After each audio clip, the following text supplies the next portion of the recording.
Aha, green is good. Good evening, it's 5:30 and we will convene the meeting of the Gates Mills Council. Roll call, please, clerk. Anton. Here. Broom. Here. Deacon. Here. Vanessa. Here. Press. Here. Steinberg. Here. Turner. Yes. Thank you.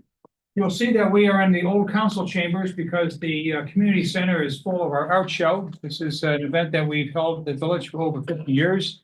It's a 2-week event, and we hope those of you that have not gone to the art show in the past, try it out, and those of you that have done it, please come back. So we've assembled in the council chambers, and I have seated my chair for a few minutes to Representative Dan Troy. We're very fortunate to have Dan with us here in our small village.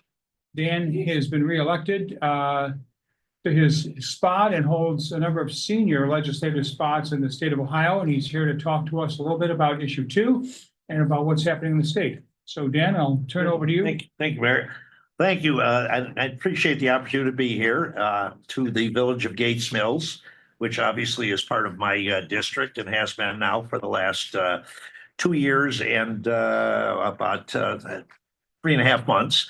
So the one thing I want to talk about is that a lot of people I think are aware that there is a state issue on the ballot on May the 6th, and it will be state issue 2. There will be no state issue 1. The reason this is numbered 2 is because if you recall, over the last couple of years, we had a lot of issue 1s and people were really confused. Do I vote yes on this one? Do I vote no on this one? So we're actually going to do something like California does. We're going to consecutively number these things going forward. So the next state issue that'll appear on the ballot, whenever that will be state issue 3. So state issue 2 is a renewal of the Ohio Public Works Program. I actually, when I was in the legislature in my first stint, I was a co-sponsor of that program. So was State Representative Scott Oschlager. He was a member of the Senate at that time from Canton. But as the 2 senior members of the Ohio House, we co-sponsored this in a bipartisan fashion to put this on the ballot. And it will be on the ballot on May the 6th because the authorization under the Constitution expires on July 1st of 2025. So we need to do this. What we will do this time is increase the amount. The amount over the last 10 years had been $2 billion over 10 years for about $200 million a year. This one will be $2.5 billion over the next 10 years for $250 million a year in projects. I have handed out here what I went to the Ohio Public Works. I said, could you give me a breakdown of all of the projects that this program over the years have given to the communities in my district? As you can see, the village of Gates Mills has received over the life of this program and going back to the late 80s, $2.526 million in grants and $87,000 in loans. Obviously, the biggest project was early in the life of the program, a water main installation, both phases 1 and 2, where you received over $2 million from this. So trying to explain to people that this is not a bond issue in terms of our normal understanding of a bond issue. This is not a tax increase. The debt service limit on the Ohio Constitution is about 5%. We're currently at about half of that amount, about 2.5%. And as bonds are being retired, that goes down. So this will be underwritten by the existing revenues of the state of Ohio over the next 10 years. No increase, but it's, in my opinion, it's been one of the greatest projects the state of Ohio, greatest ideas has come up with because it's got money to all the communities. And the good thing is that the decision on where these dollars are spent are not made in Columbus. They are made at the local level through your local integrating committee. Gates Mills is part of one integrating committee for Cuyahoga County. The other section of my district, Lake County, Lake Portage, Ashtabula, and Geauga are part of another integrating committee. But these things are scored at the local county level, and then they go to the integrating committee, and that's where the decisions are made. So I just want to encourage everyone to support this issue on May the 6th, because we'd hate to see it expired because of how valuable it's been. And that's where we're at on state issue 2. As far as in terms of what the legislature is doing, we just, the House passed the budget last week. It was kind of a split vote. Not the best budget I've ever seen. And as I said to somebody, all my years in the legislature, all my years in city council, all my years as a county commissioner, I'd never voted no on a budget bill, but this one was so bad I had to vote no on it because it kind of walks away from the fair school funding formula. Which we've been working on for a while. I think there's some bad language in there in terms of Medicaid continuation, a cliff that we could fall off of. If the federal government says on Medicaid expansion, we're going to stop paying 90%. If they go down to 89%, there's language in there that says Ohio shuts down the program. That would put about 700,000 Ohioans in danger of losing their health care. You may have already heard there were cuts to the libraries and a change in the formula, which we've had since the late 80s of the libraries getting a percentage of state tax revenue. That has now been changed to just a line item. So now the good thing is the bill still has to go through the Senate before it become law on July the 1st. So, we all hope and pray that there might be a little bit more wisdom over in the Senate to deal with this. So that's kind of where we're at. One of the bad things, I think, because it had not been vetted, it showed up about a week ago. They're basically saying that school districts, if they're carrying more than 30% of their balance, the budget commissioner is required to lop that off and return that to the taxpayers. The schools are up in arms about this because they have to plan over a 5-year period. They only get their revenues twice a year. It's just something that I thought, I said it has some merit, but I have questions from both sides and something I think we should have spent some time vetting, which we didn't. And so we'll see what happens. I really haven't heard from Superintendent Barnes as to how adversely that would impact your school district, the Mayfield School District. But I know there's concerns I've heard from Mentor and I've heard from Willoughby East, like Richmond Heights and others. So that's where we're at. I'd be happy to answer any questions you might have about, as I always say, when people come in at budget time, I say, what do you want us in this General Assembly to do for you? Or what don't you want the General Assembly to do to you? So if there's any, I don't know how, I'm sure you guys don't depend that much on the local government fund, but the percentage has been raised from 1.7% of all state revenues to 1.75%. So don't spend it all in one place. We don't get it. Yeah. Since the traffic cameras have come into play, we don't get local governments. That's Yeah. okay. Mr. Pat. It's good to know it would have gone Senator up if we Pat's did. language. What's that? Yeah, tell us It's good to know about it would the have gone up if we inside did. baseball on the Yeah, traffic cams. The traffic, that's, this has been a passion for Senator Tom Pat. He's now Senator Tom Patton, was Representative Tom Patton from the Strongsville area and all that. But there is certainly this was all enacted before I got there, where you were getting a deduction from the local government fund if you use the traffic cameras. Again, Ohio is a home rule state. We should leave these decisions up to the local communities if they feel this is good public safety policy or not good public safety policy. And we should not be intervening from the state perspective and saying, if we disagree with your locally decided safety public policy, we're going to penalize you for that. So, I don't know if there's anything in the works, to modify that, but certainly, I am in agreement with you that we should not be penalizing you for that. Second question. Yeah. Is it possible to change your school district or set up your own school district? Well, What would be involved in that if it's possible? Yes. Extremely Well, we don't, the State Board of Education, which regulated, they've pretty much been limited. They still have a State Board of Education. There's the governor now has a new cabinet level Department of Education and all that. I suppose you could, the real issue right now isn't so much where public school districts locate. The real issue right now is the amount of money that's going out the door for voucher education. 90% of the kids in Ohio go to public schools, and they're getting shortchanged as formula. And meanwhile, there's an increase for the 10% that are going to voucher schools. And of course, vouchers was an idea that had some merit because the idea was somehow we need to rescue kids from underperforming public schools and allow their parents some choice to go to another thing. But what we've seen since the expansion of the vouchers to 450% of the poverty level to qualify is we're seeing very little movement from students in public schools into these private schools. What we're seeing is everyone that's been going to private schools is now getting reimbursed for the state of Ohio through this voucher. So it's it's over $1 billion out the door on that. But in terms of how you would break away from Mayfield schools and start your own school district, or I'd probably have to talk to Legislative Service Commission and say, what's the process on that?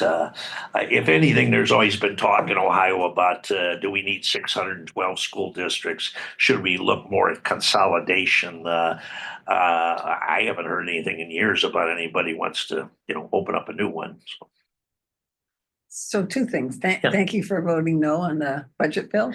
And they also cut the heck out of H2 Ohio, which has been such a great program that's especially in the Chagrin River watershed here. But anyway, yeah, go ahead. So thank you. And then the second thing with issue 2. Yeah. I've heard some things that perhaps the way the bill is structured, it would be possible for a community to give money like to Brook Park or to the Browns to put in the infrastructure for, moving the team there. How do you Well, first of all, any money spent out of the Ohio Public Works program would have to go through the local integrating committee. So would there have to be strong local support? I'm sure. I'm not familiar with how Cuyahoga, but I'm sure there's representation from the county council, the county government, representation from many of the communities. I mean, they have an integrating committee and they have an executive committee and all that. In terms of the Brown situation, that was not part of issue 2. This was language put into the budget that basically says the state of Ohio will pledge its full faith and credit for up to $600 million of bonds to help toward the cost of the proposed Brook Park Stadium and surrounding development and all that. We actually, there was an amendment offered on the floor to remove that from the budget bill. And the amendment, they tried to table it, and the tabling vote was 49-49, which means the tabling failed. Wow. And then the amendment was brought up for a vote and passed 50-49. It passed by one vote. The Republican sponsor, Ron Ferguson from Belmont County, he told me, I got 2 people that didn't know what they were doing, voted the wrong way.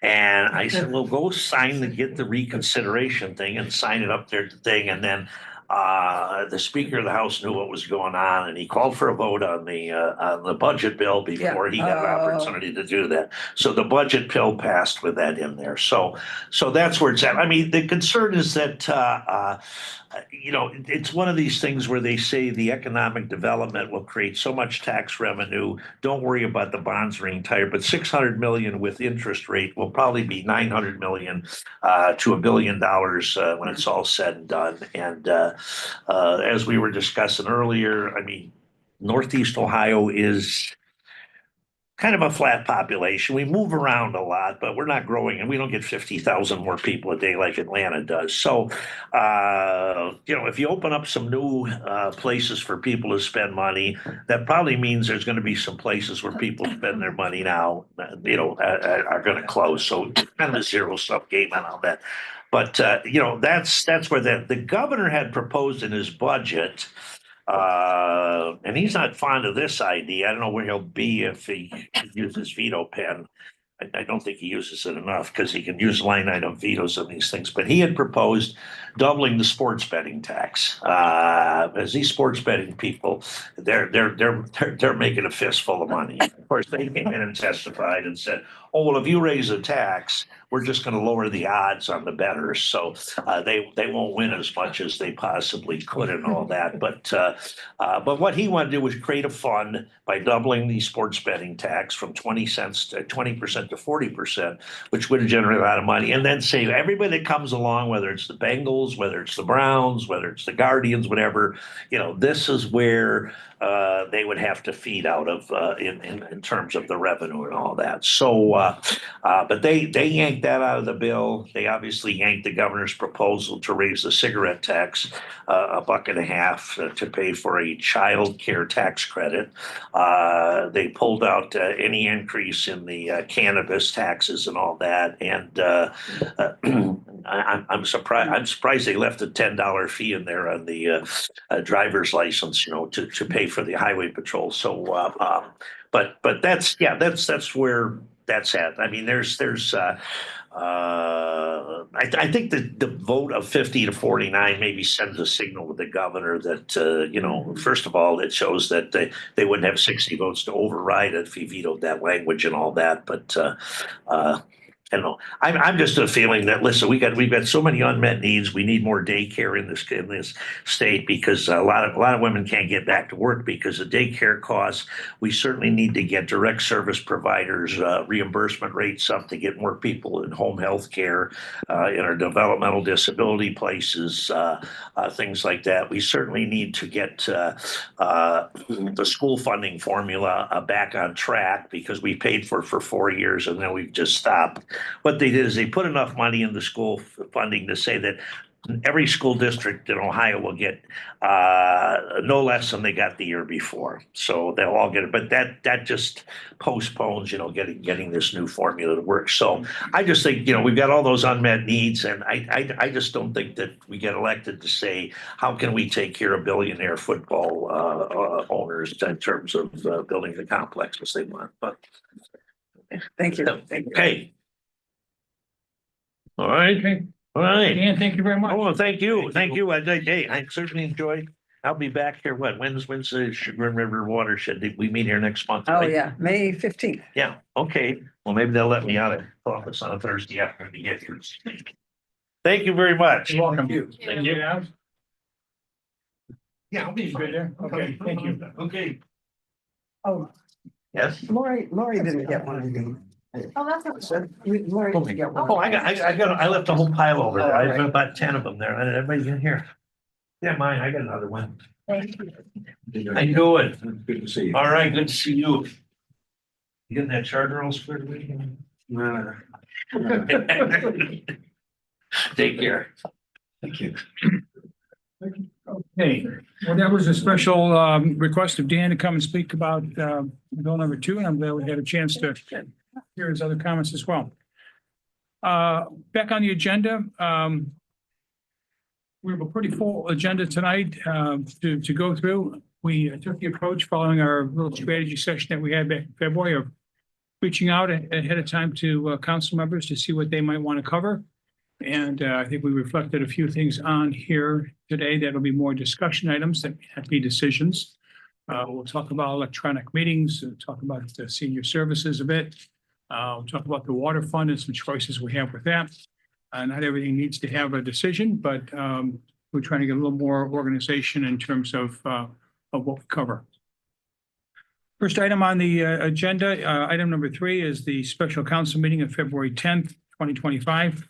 I think these minutes were in your package last month, but they were delivered a bit late and people didn't have a chance to perhaps go through them in detail.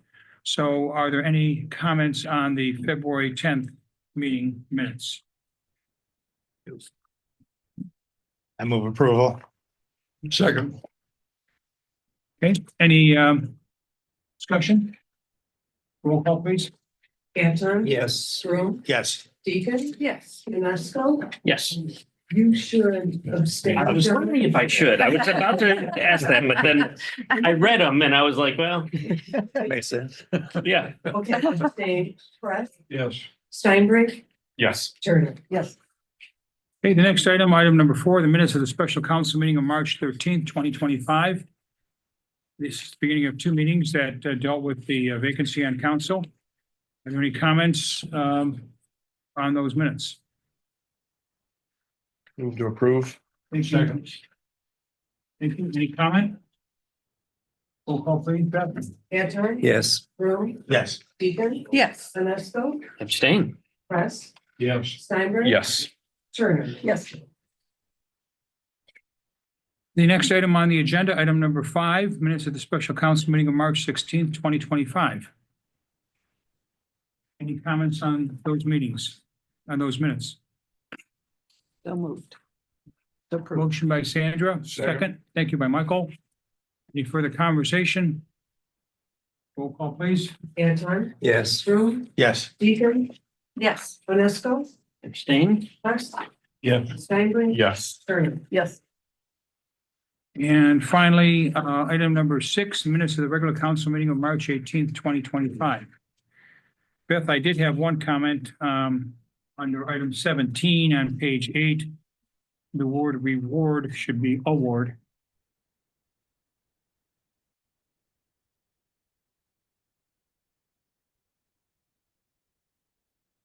Awarding should be rewarding. It says a number more like 80,000 that we would award this year. It's typed reward. Right at the bottom. Got it. Thank you. Any other comments on those minutes? Motion to approve, please. So moved. Thank you, Scott. Thank you, Michael. Any discussion? Roll call, please. Anton, Yes. Broom, Yeah. Deacon, Abstain. Janesko, Abstain. Press, Yes. Steinbrink. Yes. Turner. Yes. Okay, thank you. Next item is pay ordinance number 7, pay ordinance number 1296, the amount of $518,367. Move to approve. Second. Thank you, Craig. Thank you, Lori. Any conversation? Quick David? question. I see the firm we're recognizing, we're dealing with tonight to help us with IT support. We're already paying him. What was that for? They help us now with our current services. Oh, they do. Yes, So they're already on board in a sense. that's correct. Okay, thank you.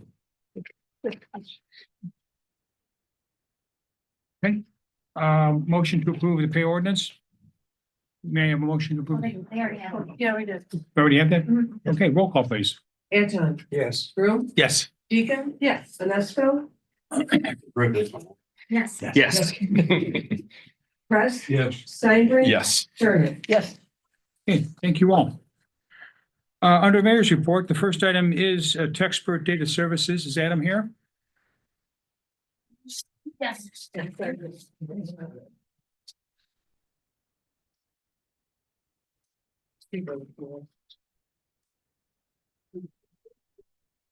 So the current services that we provide and that we have provided to us are provided primarily by Adam's company, Techspert Data Services.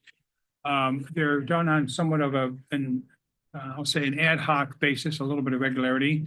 Most of the administrative work that we have on the IT side is done by Gene and by Detective Sergeant Mike Day. There's been enhancements that have been required by both the insurance companies, primarily with respect to multi-factor authentication.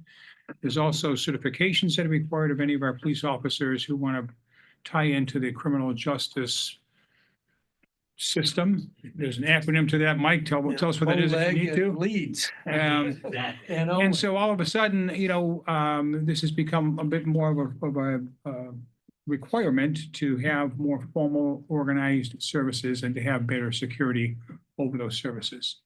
We had brought this up to council last year and had put in the budget this year about $35,000 to have a company perform those managed care services in a more holistic way. Janet and Mike and Gene and others put together an RFP. And over a period of a number of months, we interviewed 4 firms on their services. All of those responded in writing and they were all interviewed. We put together a summary sheet of what the cost would be. We found them all to be fairly comparable, all frankly within the the $35,000 range, plus or minus a few thousand. In evaluating the providers, there's preference for Techspert Services and Adams Firm because of their experience with the village, the work that they've done here with helping out with both projects as well as security. A very little ramp-up fee, frankly, a small one-time fee, and then competitive monthly services that are, again, comparable to the other firms. We did ask Adam to come today and to be able to just highlight his services so that council had a sense for what we have here now in IT. This is not to redo a website or what have you. This is kind of the guts of what we do and the security of what we need. And then Mike and Gene can comment as well if there's any questions. So Adam, would you mind coming here? And why don't you take my seat here or share the standing seat and just explain your company, yourself, and what you do for the village. Absolutely. Greetings, everyone. Thank you very much, Mayor, and all the council members for allowing me this opportunity to tell you who we are. Techspert Data Services, I own the company, started back in about December 2012 under the Techspert name, but I myself have been doing this for 30 plus years. We've been helping the village for quite some time. Thank you very much to Detective Sergeant Michael Day and Janet over here for helping me put together some of the reports that I'm going to show you, very high level. I promise I won't bore you guys to death because IT can be pretty boring sometimes, but I'm going to show you a before and after, kind of a report that we can go ahead and bring that up if you want. Okay, scroll up just to the first colors. We'll just call it that. So page down a little bit. There we go. Okay.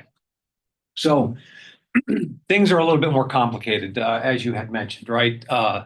The cyber realm or the threat horizon, we call it, has gotten a lot more complex over the years. And it's not just, IT support. There's a lot of things in the background. What we do in one of our assessments is we look at 4 different areas. As you can see those up there, the infrastructure, security, the enhanced cyber defenses, and managed support and services. Green is good, yellow needs help, and red is bad, okay? Your score in our initial audit or review was about a 33 out of 100, okay? That's not to say that, these guys haven't been trying to do their best, along the way. We've been suggesting things along the way, but this is a much more comprehensive, management of all the IT services. We need eyes 24/7 on things so that we can mitigate risk and so that we can be very proactive, okay? So there's the before. I just wanted to show you that, 33 out of 100. And this is what it's going to look like after we implement all of our tools and services. So at about a 97%. Nothing's ever 100%. If anybody ever tells you it is, they're lying. There are threats that we don't even know about today that we might have to protect tomorrow. So we adjust things very well. To date, we've had 0 breaches across the board on all of our clients. So that's a good sign. But again, we're not naive enough to say that, something couldn't happen. But we're looking at a 97 out of 100 after we implement our services. So that's really what I wanted to share with you. It's a very good pictorial view of what it looks like today and then what it's going to look like when we're done implementing our services. And I'm here to answer any of your questions. So on the offsite backup, the replicated cloud, everything, would that, if we were to fall victim to a ransomware attack, would we have enough that we could just start up our own server separately and start all over again? Yes. So our second, the thing that we do the best secondarily is if something were to happen like that, is that your data is safe and we can get you back up and running so that there is no ransomware on the backups. They are replicated to different geographical locations, at least 2. So the latest backup is sent off site every day. We have an indication whether the backups worked every single day. So you're good in that case. Yes. The backup wouldn't back up any malicious code. or The anything. actual backup appliance that we use and the software behind it actually checks for ransomware on the backups, aside from all the other checks that we have in the checks and balances. And as you can see from that layout on that, that's pretty much what we call our layers. There have been many meetings with us before that leads up to this point, which explains the 6 breach points that we mainly look at that are common across all businesses. And we cover those breach points very well. Any other questions? Two things. Absolutely. There's an indemnification clause in your master agreement. Yes. And we as a municipality cannot agree to I indemnify. will change that. Yes. Okay. Second thing is, do you interface, and maybe I should ask Janet this, with our cyber insurance coverage? So what we do from that regard is, number one, it's highly recommended, of course. Right. But what we like to do is work with our partners. Basically, what's happening now is the questionnaire that comes with those cyber Exactly. policies. Yeah.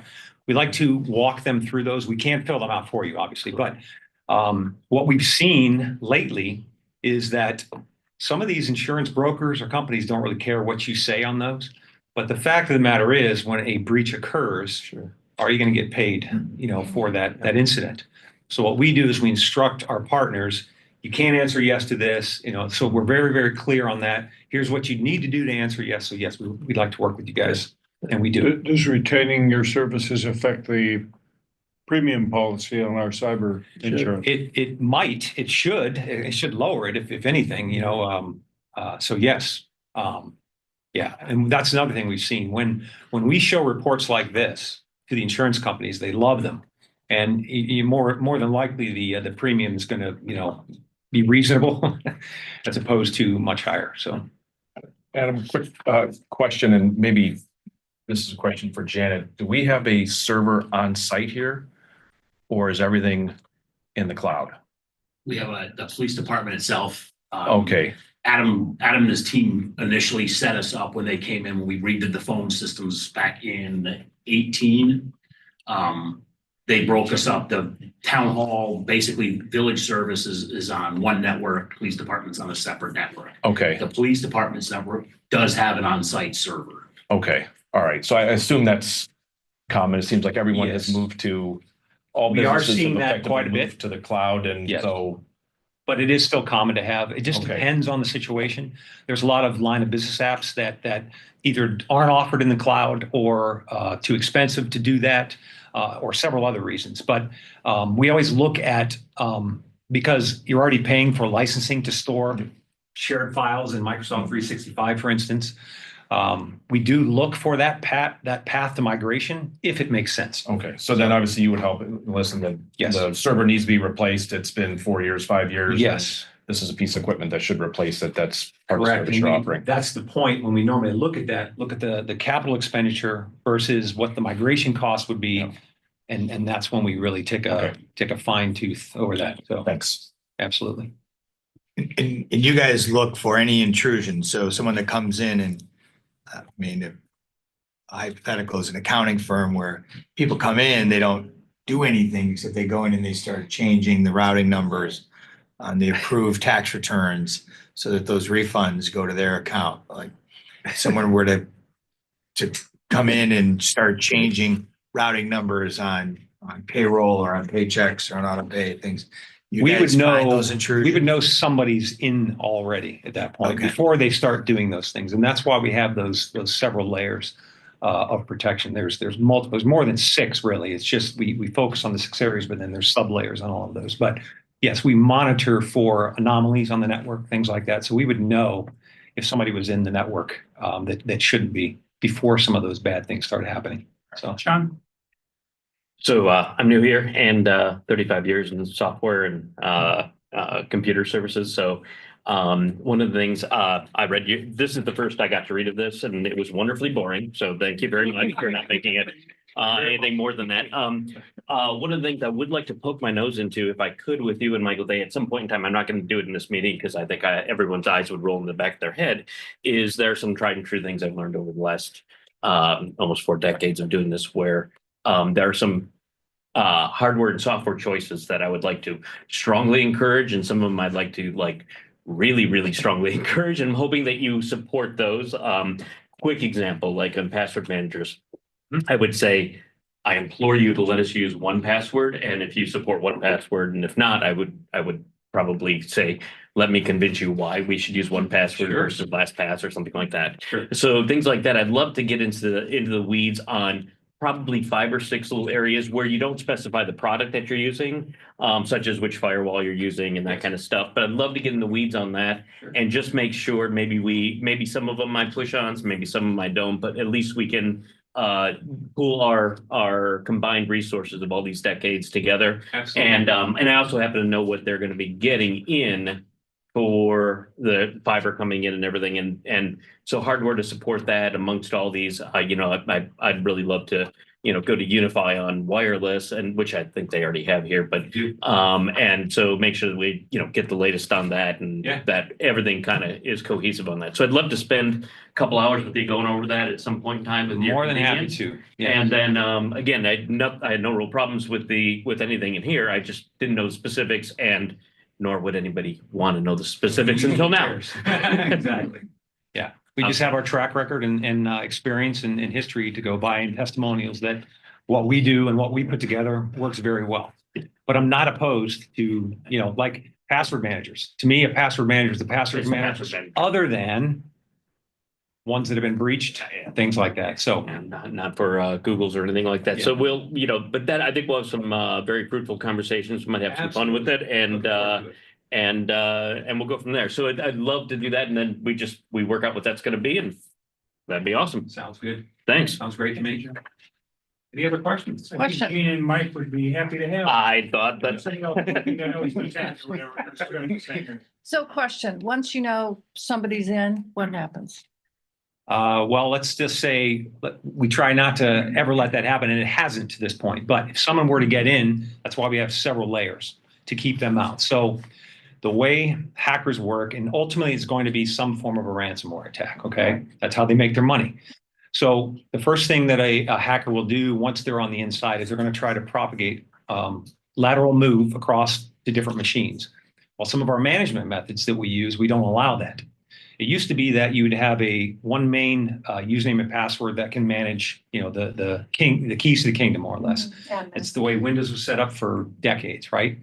We don't do that. What we do is every single machine has a different local administrator, and no daily driver accounts are allowed to be local administrators on that machine. So they can't do anything, essentially, right?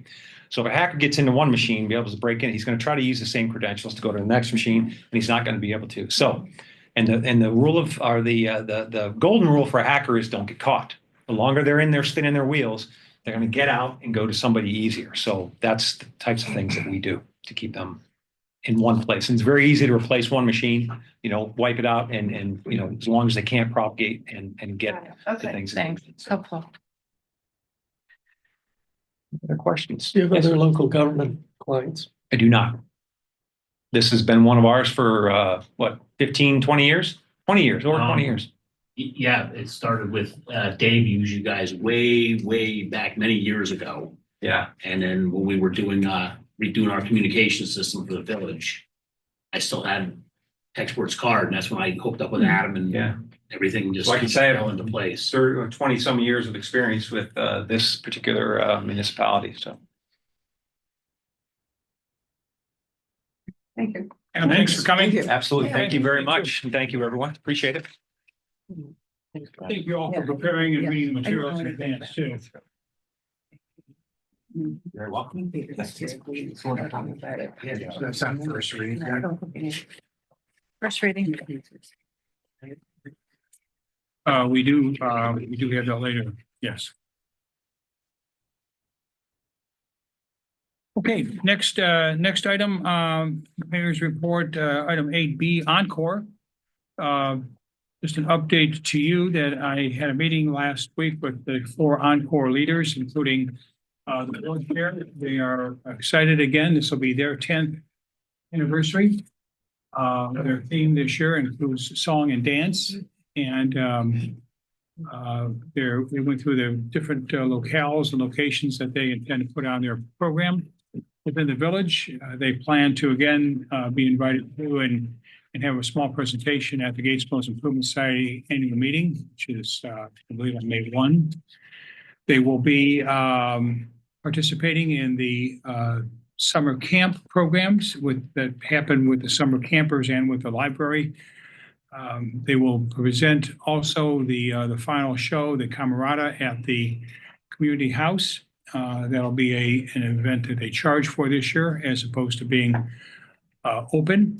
The village will be able to save some money because last year we spent money to do the outfitting of the outside stage and tent and equipment, which was then rained out. So they presented last year in the community center and found that to be a perfect venue. And so why not just plan on that? And then I think there'll be one or two areas that'll be, I'll call them pop-ups, things like Burton Court a couple of times to show their talent elsewhere within Gates Mills. They're also are presenting within Northeast Ohio, and they're having a few broader locations. There continues to be a good relationship between us and them. In December, I signed about 25 personal letters to residents asking for donations, and that has been fruitful. There's somewhat of a I'll call it a soft ask, or a soft expectation that the village would help them raise about $25,000. That's not a contract. It's like a lot of things we do. It's best efforts, if you will. And so we feel it's a good trade-off to have their materials and their music and our name on the Gates Mills Music and Ideas Festival. Is there any questions on that? We're happy to field them at some time. Okay.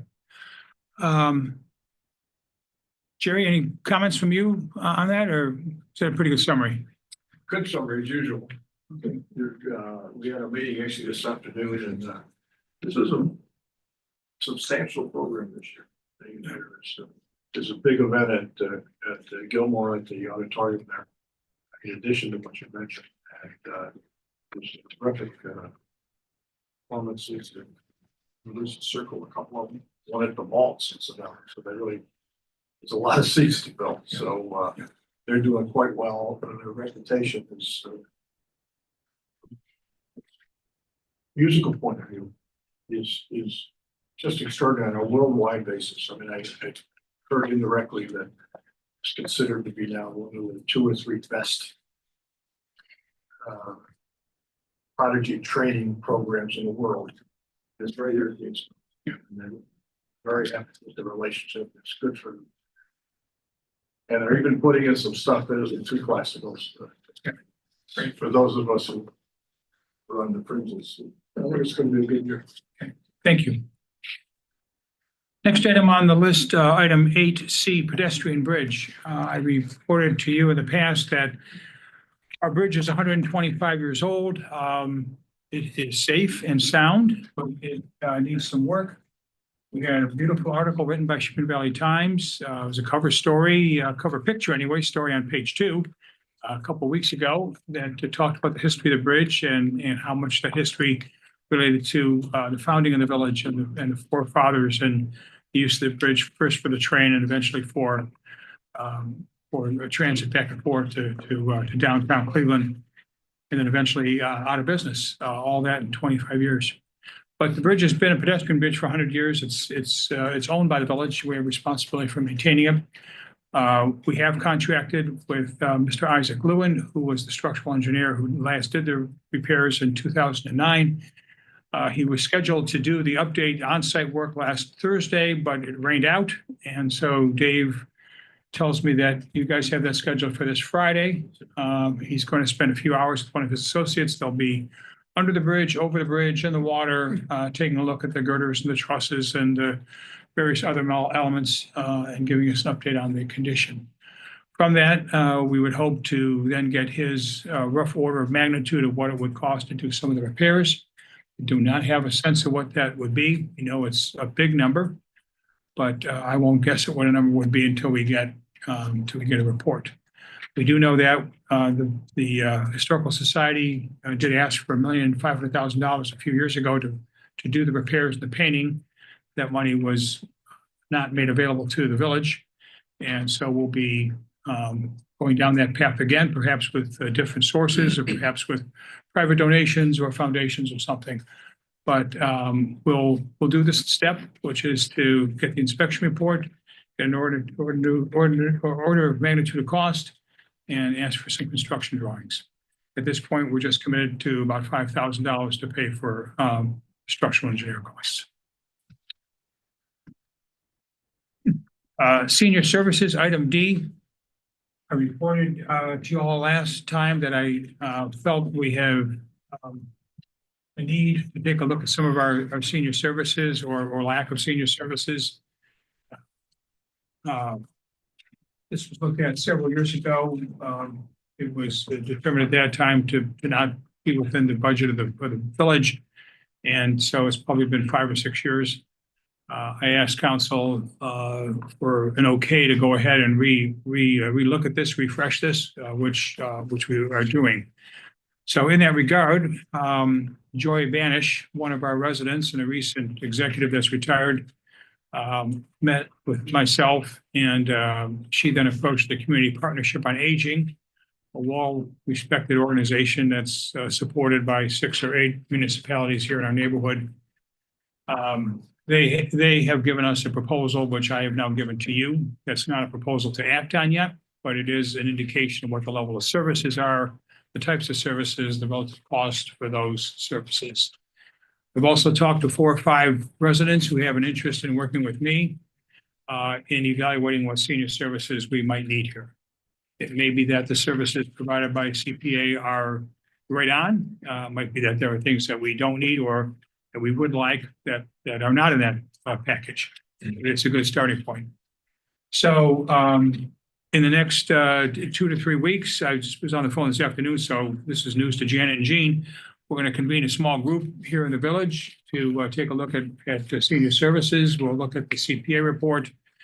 We'll also survey what people think they need and what we have heard from people that they wish we had. Simple things, John, like we don't have Meals on Wheels access. Any transportation services. So some of these things in the past, maybe it's been okay to not have them. Maybe it's still okay to not have them, but we're going to take a look at them. If anybody on council wants to be a part of that thought process, let me know. We're happy to invite you in.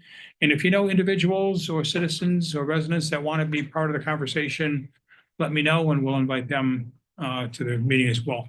This will be 2 or 3 meetings to, again, survey what's needed, see what's out there, come back with some kind of an order of way to proceed.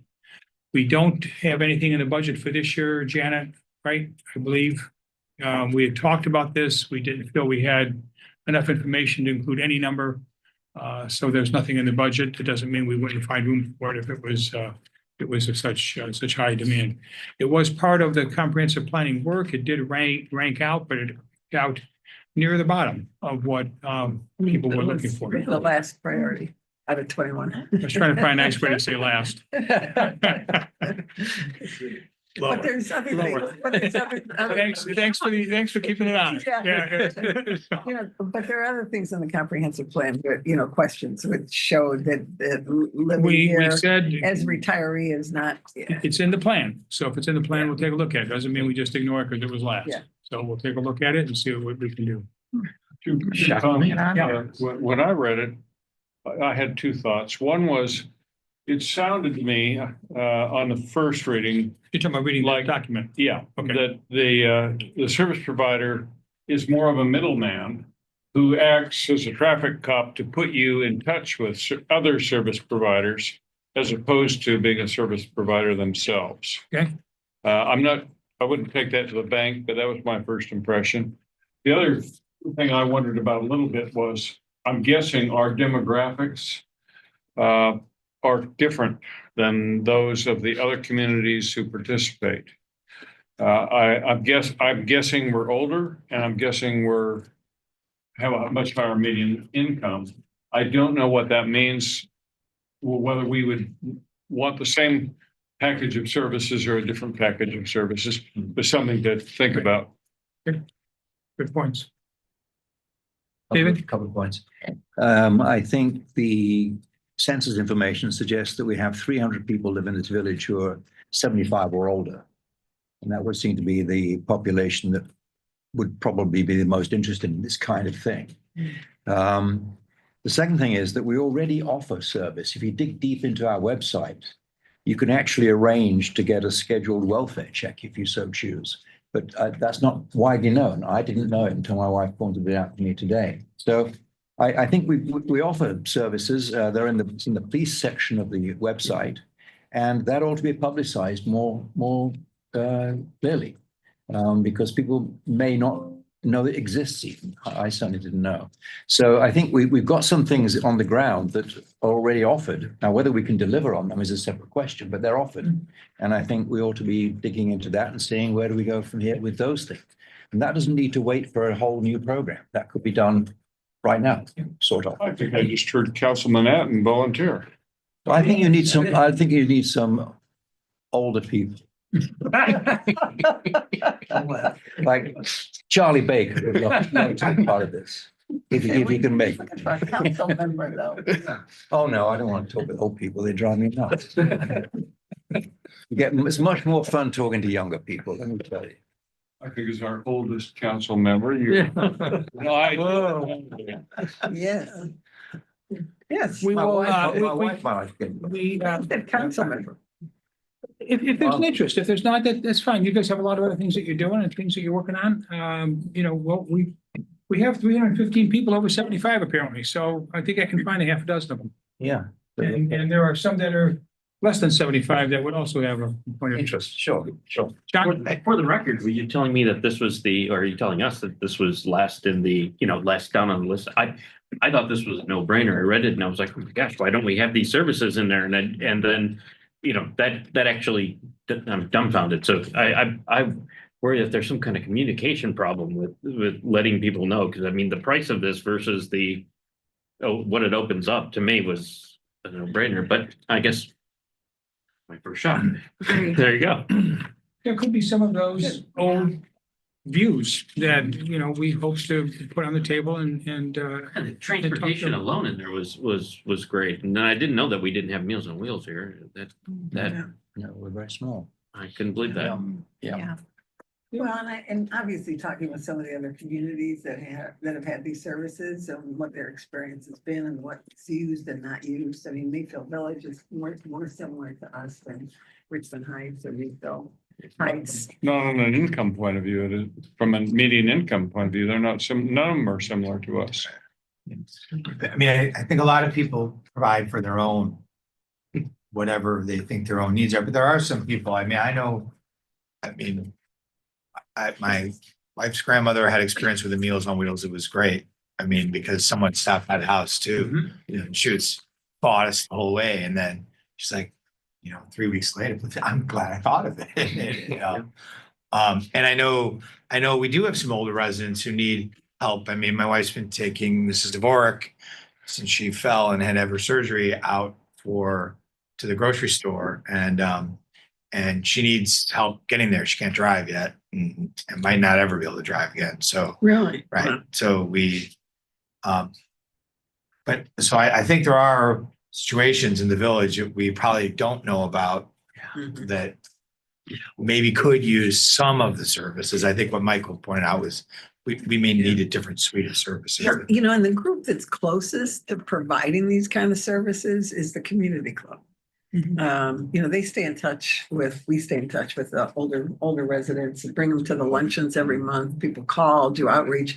So I think it'd be important to have Kathy DiVincenzo or one of the board members involved, because we certainly don't want to undermine what they're doing. It should be Or duplicate. It should. Yeah, I think they should be at the table.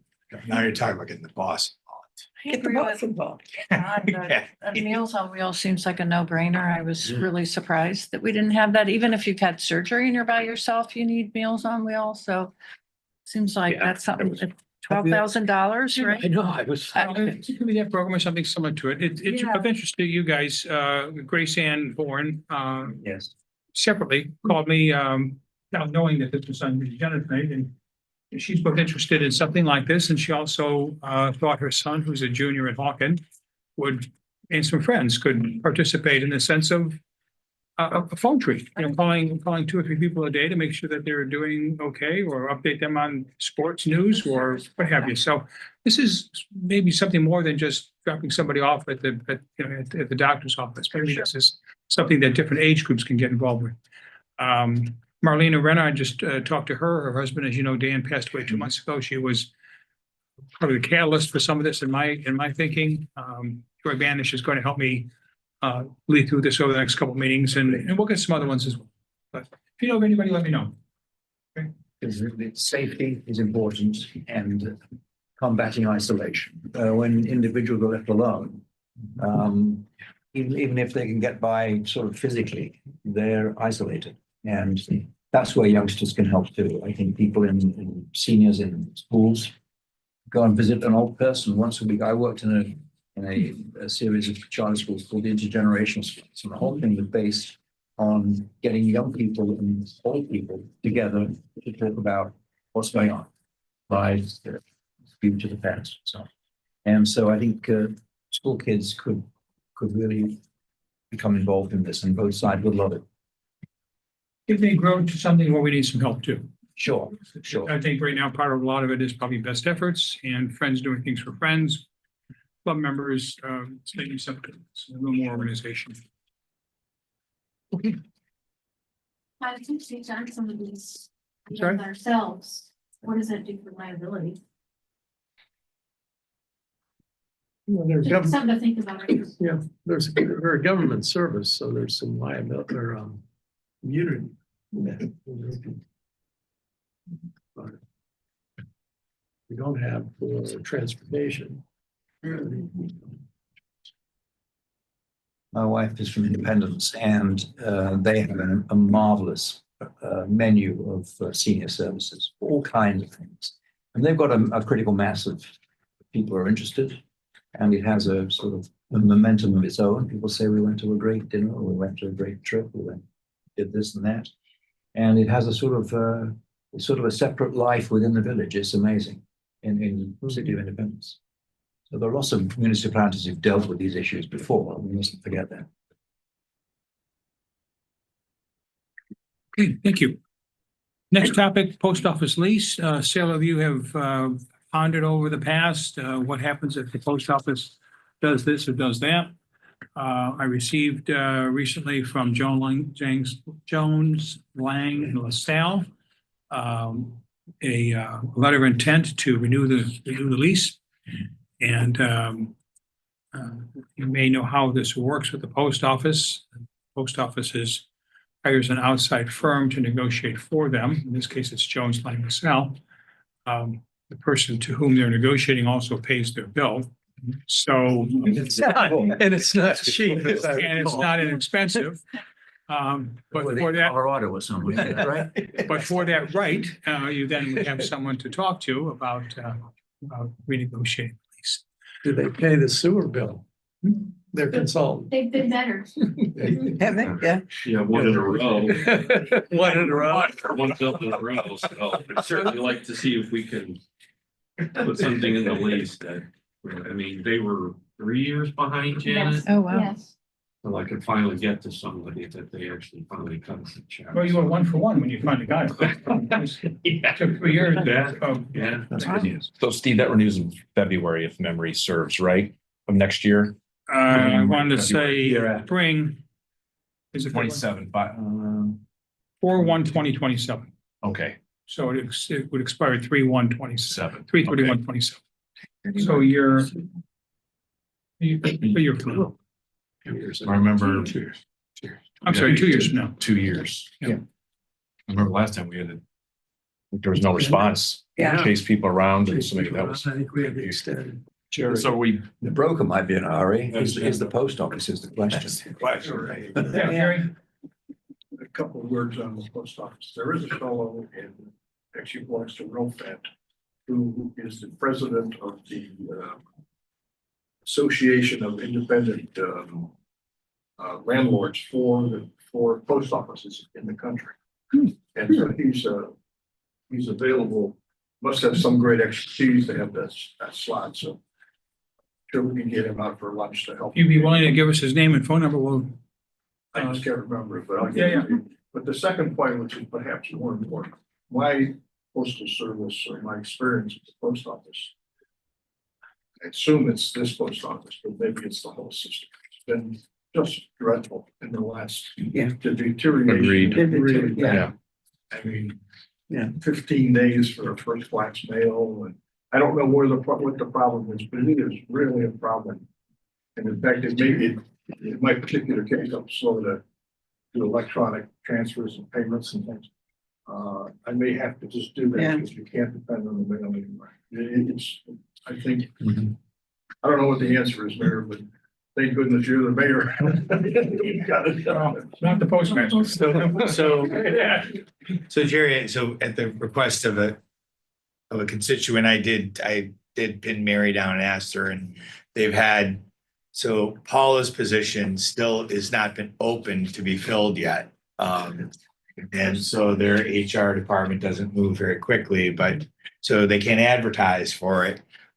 They've had a couple of drivers, one came and then just never showed up again. And as bad as she wants to fire them, she's not allowed to fire them yet. That position is still technically filled, even though there's no one doing it.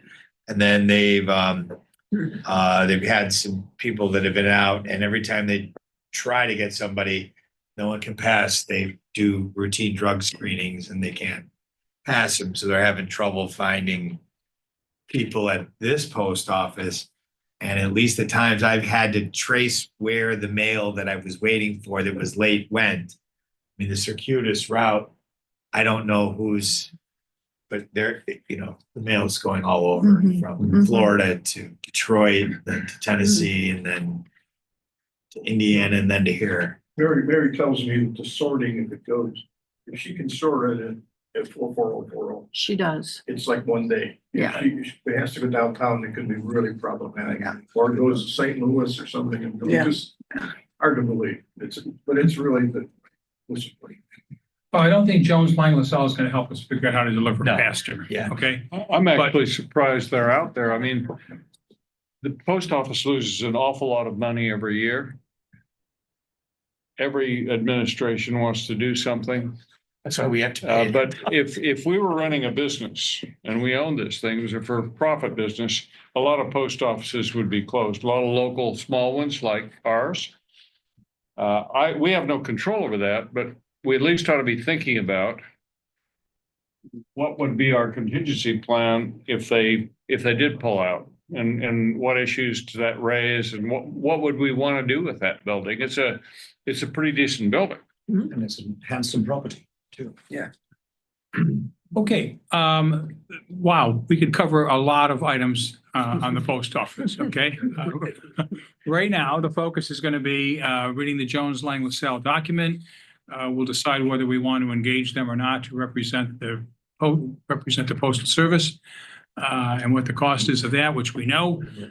They are retaining them to represent. No, we have no choice. We don't have a We have choice. a choice. So You got me. what does the post office say about this? Are they writing with the authority of the US Postal Service? Yes. Okay. They're negotiating on behalf, but they do say in their letter that they have no final authority. That No final. they don't have a decision-making authority. No, sure. So they will be the agent that puts all the stuff together and does this with probably hundreds of Washington. postal locations Yes. and present the findings.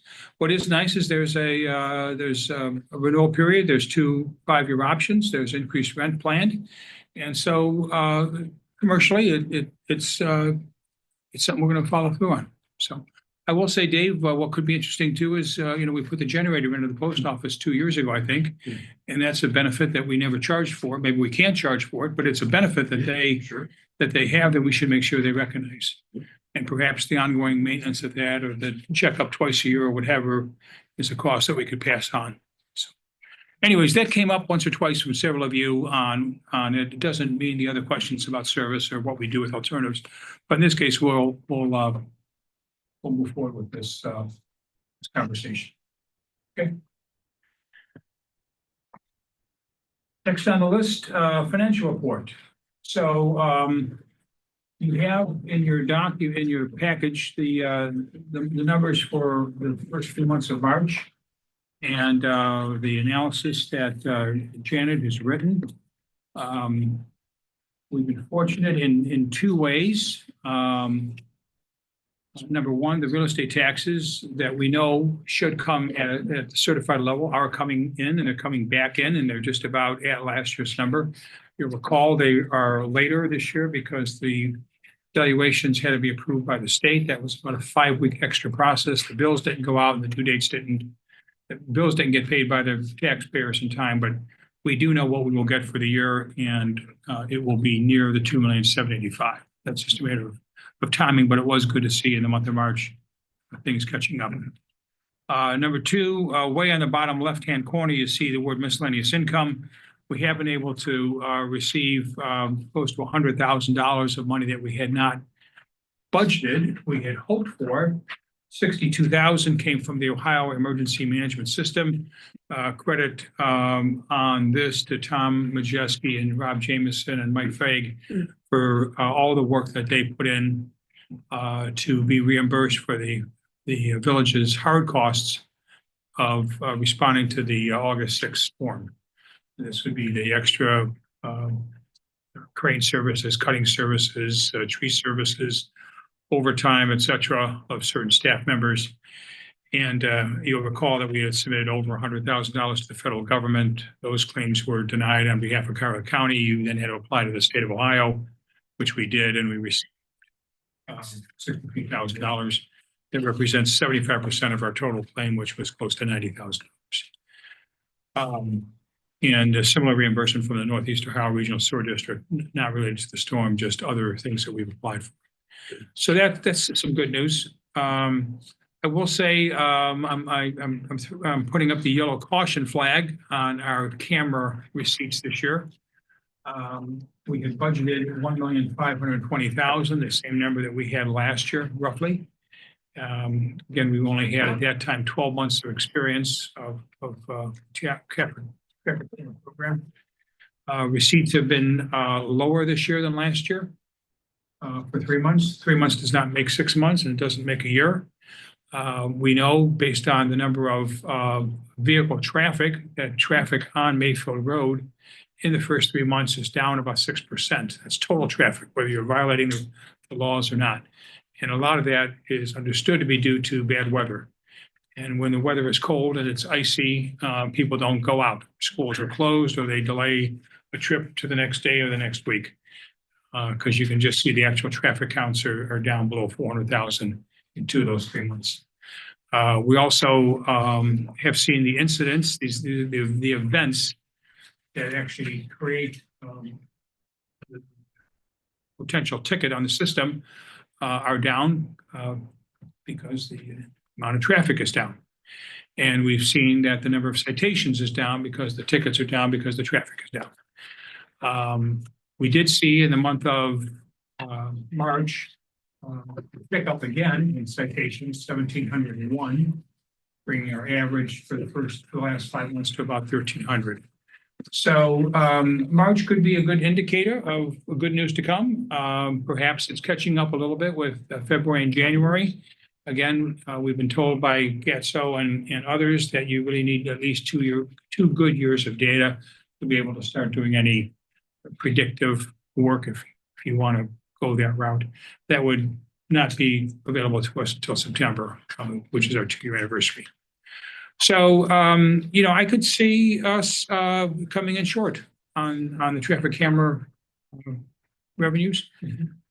Not going to change anything right now, except to make sure that we're aware of that and we're cautious on what we do spend money with. But traffic volumes will probably go back up. I don't think people are not going to be using Mayfield Road because there's other places to go. They're not going to go down Fairmount and Wilson Mills. They can't get trucks down there, so the traffic will come back.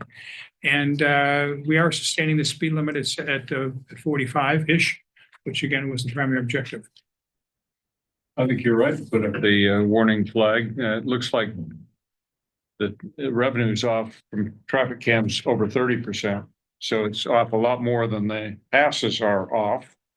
Are we giving everybody who comes up on the radar, 100% of them get cited, or what percentage don't get cited, and why is that? 15% of those that create an event do not get cited. One would say, why is that?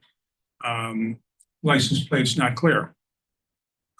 They're passing each other in the lane. You don't have a clear view of the car. Chief, you gave me 10 different reasons. What are the other reasons that you don't cite? I think the primary ones that you already touched on was the vehicle. I mean, they're obscure, can't read them, they're covered. Actually, I'm only interested in the discretionary ones. Do we, Oh, yeah, no, do we let anybody off on a discretionary basis? If so, why? Well, if it's not. Like you look residents, at it, for if it's not example. 100% clear, it's rejected.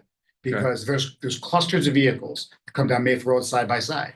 But And are those the ones are that you get cutting tested. Gates Mills residents a No, break? that has nothing to do with it. I mean, that's got nothing to do with it. I mean, if it's a cluster of vehicles coming down and, who's ever doing the reviews on those, they can't determine exactly which car. If you receive a citation in the mail and you're one of 4 cars, there's a good chance those are going to get contested if you don't reject those citations. So that's just an example. We see lots of those because it's a 4-lane roadway between streets. So that's the primary one. And there's obscure license plates. Sometimes there's no registered owner on the vehicle when you run the plate. That happens too. Funeral processions, emergency vehicles, vehicle mismatches. The plate comes back to a Toyota, but the person's driving a Honda. So there's a myriad of reasons. Here they are. Here are the 10. Are you happy with where the threshold for citations is set? I think it's fair. Yes. Chief, I don't mean to put you on the spot. I want to say average speed before we started this was 54, 55 miles and 53 miles an hour. So the average speed has come down 8, 9 miles an hour. And that was, just a reminder, that was the goal in all of this was the crashes, the fatalities, everything on Mayfield Road. We don't have these anywhere else in the village, but one location for that specific reason. And so, unfortunately, the success of the program means Revenue. less tickets being cited, being given. So I think, I just don't want us to get lost in the fact that the average speed has come down 8 miles an hour over the last 12 months. The average speed during the warning period was 53. So the average speed before the warning period was likely to be higher. Yeah, and that's what I think some of the early data we were looking at was some odd reason 56 or 57 miles an hour with the average speed going through there. I can tell the cameras are working. Yeah. I am so glad you mentioned that because my family thanks you for bringing that speed down. And while it's unfortunate that we don't get that income, I would much rather forego that income and figure out how to make it up than have people going 108 miles an hour down. Well, thank you. And being killed. Full disclosure here, I believe, and we haven't seen this yet, but probably around May 1st, second notices are going to go out. We would think there's probably going to be about a 10 to 15% funeral rate.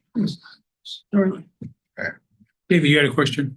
Question and observation here. I don't think we were trying to manage the average. We were trying to stop people going very, very fast. Correct. And so the other people were still looking, if we've got 10 people a day going 100 miles an hour, that's still a problem, even if the average is 45. So we're not managing the average. The average is a way of looking at the outcome. What we're trying to manage is the people who speed above 58 miles an hour, whatever it is. I was wondering also, Chief, do you have a limitation in terms of how many citations you could actually write in a day? Is that a problem for you in terms of having staff to? As far as reviewing them daily? Yeah, reviewing them. Yeah, I mean. Is that a limitation? No, they're heavier when you probably on Tuesday. They don't come over every day, like from the weekend, people have days off too, on their end. So typically, from the weekend, sometimes they do. But usually it's on Tuesdays from the weekend. So Tuesdays and Wednesdays get caught up are usually the heaviest. Those are the heaviest days. And we try to get them out because, there's a process here, the way it works is, violator receives a citation only after we approve it. And it goes to Lyndhurst Court. And so, the quicker they're approved, quicker they receive them, they receive them in the mail. And, so so we try to get those out as quick as possible. Thank you. Any other comments other than, I'm sorry. Well, other communities are using the cameras too. I think Willoughby or Willoughby Hills just has one on 90 right before 91 there now. And someone in my family who shall remain nameless, and their fine's $255. That's Yeah, serious. but interestingly, Scott, they're not going through a court. They're. Yeah, you they- get a thing. They're sending the tickets out themselves using a third-party provider. That's because Right. they have a handheld instead of stationary. Stationary. sitting in a ones have- Yeah, vehicle. so that's what meets the requirements. Any other financial questions other than traffic cameras? But it's driving it down. People are scared. Oh, gosh. Okay, next item, number 10, clerk's report. Anything from the clerk? Nothing to report. Number 11, Police Department report, Chief Minichillo. Yes, as you can see right here in my report, if you have me here, you can see that it was a busy month in April. We had 2 OBI accidents occurred in the middle of the night. We had to reach out to our mutual aid partners. One was driver fled on foot, was found in the culvert on Brigham Road about 4 o'clock in the morning. And it's tough when you only have 2 police officers out there. And that's why one of our goals is to maybe get some additional coverage out there to help out with the night shift. And there's good reason. So we tapped into Chesterland, tapped into Mayfield Village. Now they're down on their resources. And, I can tell you from, not being that far removed from the roadway, your night's it's pretty much over for the police officers at that point. I mean, by the time they clean everything up and taking people to jail and taking them to the hospital and, trying to manage that scene. I mean, so it's fair to say between the hours of, when you have something like this, it doesn't happen all the time. Between the hours of, 3 o'clock and the rest of the night, there's not that much coverage out there. We're going to go if we get a call, but there's just so much to do. So, Were these related incidents, Chief? Just OBI's accidents. Just 2 different ones. Yeah, Two 2 different different ones. They weren't race. And the one, That one vehicle incident, is that what OVI means? operator. I know, operating. operating. Oh, okay. One had 3 occupants, 2 of them had warrants. So, so It's a twofer. Brief. Wow. You have a body. you can use about 6 people in a situation like that. But which kind of takes me into number 3 right there. You'll see there where we've been searching for a full-time police officer, primarily be booked the night shift. And we did have one identified, and I do not believe that is going to happen. We're probably going back to square one as far as that goes. But we are still moving forward with the sergeant promotion, the interim promotion from patrolman to sergeant, hoping to resolve that here in May.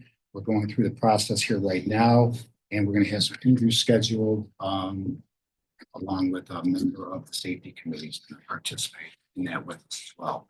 So, I would say about 3 weeks from now, we'll have some type of an announcement, and we have some, obviously staff members who are interested in that position. So going through that process. Okay. Just a couple other things real quick. Just found this out last week. Sergeant Dave, who just left, secured an additional $10,900 in a grant for us to purchase more body cameras. This will be a reimbursement. This will take our body camera and count up to probably 7. We'll buy 3 more. So we'll have to fund that money. We'll get that back to $10,900. And our pickup truck, our vehicle will be, no pun intended, we will pick it up tomorrow. And it'll be outfitted and graphed, should be in service in about 3 weeks. And quickly here, Dorothy's last day was, obviously was 26th, I think it was. Talked to her just over the weekend. She's enjoying retirement. So everything's good on Dorothy then. And so we certainly want to recognize Dorothy for her 32 years of service in the village. And I would also like to comment on Robin, who's, I think she's working out very well right now. She'll be in tomorrow. If you haven't had a chance to meet Robin, please step in and do so. Very good. Thank you. Thank you. Thank you, Chair. I'll make my usual comment on the house checks. There's a lot of them in the winter because we have so many snowbirds. And I think the heavy users should pay for the house checks. I think everyone should get a certain number of house checks for free. But the perpetual users ought to be paying for the house checks.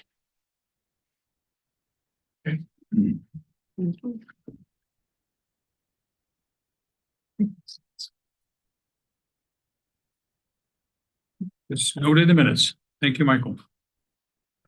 Dave, Service Department report. Thank you, Mayor. Members of the council, you should have received a copy of my monthly report. Happy to answer your questions. Can you, maybe at a future meeting on the recycling, let us know how we're doing this year during the first quarter? The statistics, of course, on here are that in 24, we were no better than 23, and we put 90% of our stuff into the dump. Only recycle 10%. I think I've told this group that's somewhere in the bottom. Yeah. Quartile. Maybe that's the word of the lowest in the county, which is embarrassing. Well, So, if but we it's could, really not a fair comparison to other cities. We well, don't do let me just leaves, we don't finish. do trees. I know we don't do trees, we don't compost leaves, we don't suck them up like they do in University Heights and so on, but 90%, pretty bad number. So we should be doing better this year. That's part of the whole program with Rumpke and the recycling totes and so on. So we should be able to gather from them how we compare this year to what we did last year. Do that. And do that every quarter or every 6 months, so we can see some improvement. I tell you, we fill our tote every 2 weeks. Fully yard waste out. They can't pull that out when they do their data on their statistics on recycling. Well, we don't collect. Right, but if you could do more apples to apples, if you knew what percentage of other. They have a column for compost. For Yeah, compost, yeah. so you. I mean, we could count take a what look at we it. compost because the trees Oh, and service right. department cut, Does we some. grind up and we count that. That Yeah. goes into it. But as far as what they, If you took out yard waste, you could look at the other categories, maybe. true. We're doing better. Anything new, Dave, on 640? I did. So the intent, it went to the architectural board this month, April. They had a couple comments. They did not approve it. The hope was to get the revisions done and then have it in front of the historic board, which is tomorrow. The architect sent me a note today saying he's done the revisions, he got them to the homeowners, but they haven't gotten back to him to say that they're agreeing with whatever he did. So he asked for it to be pulled off. So I did take it off the agenda for tomorrow. But I told him once he gets something to us, we'll work on trying to do a special meetings, we'll figure something out. What's that target date for continuing the continuation? June. Council meeting. council meeting. Right, thank you. I mean, it's just hopefully still kind of doable. Might again require a special meeting or two. It's been great progress. Getting there. There's no other stuff. Tom, fire chief, Yeah. Jesse, please. You get a copy of my written report, if anybody has any questions. You want to use last night's event with the tree to remind people that they need to cut down dead stuff before it crushes their roof? Yeah. Well, we responded on a call last night, from the tree on the house. The damage done to the house by this enormous tree was to the point where the house was not habitable. We had to evacuate the resident.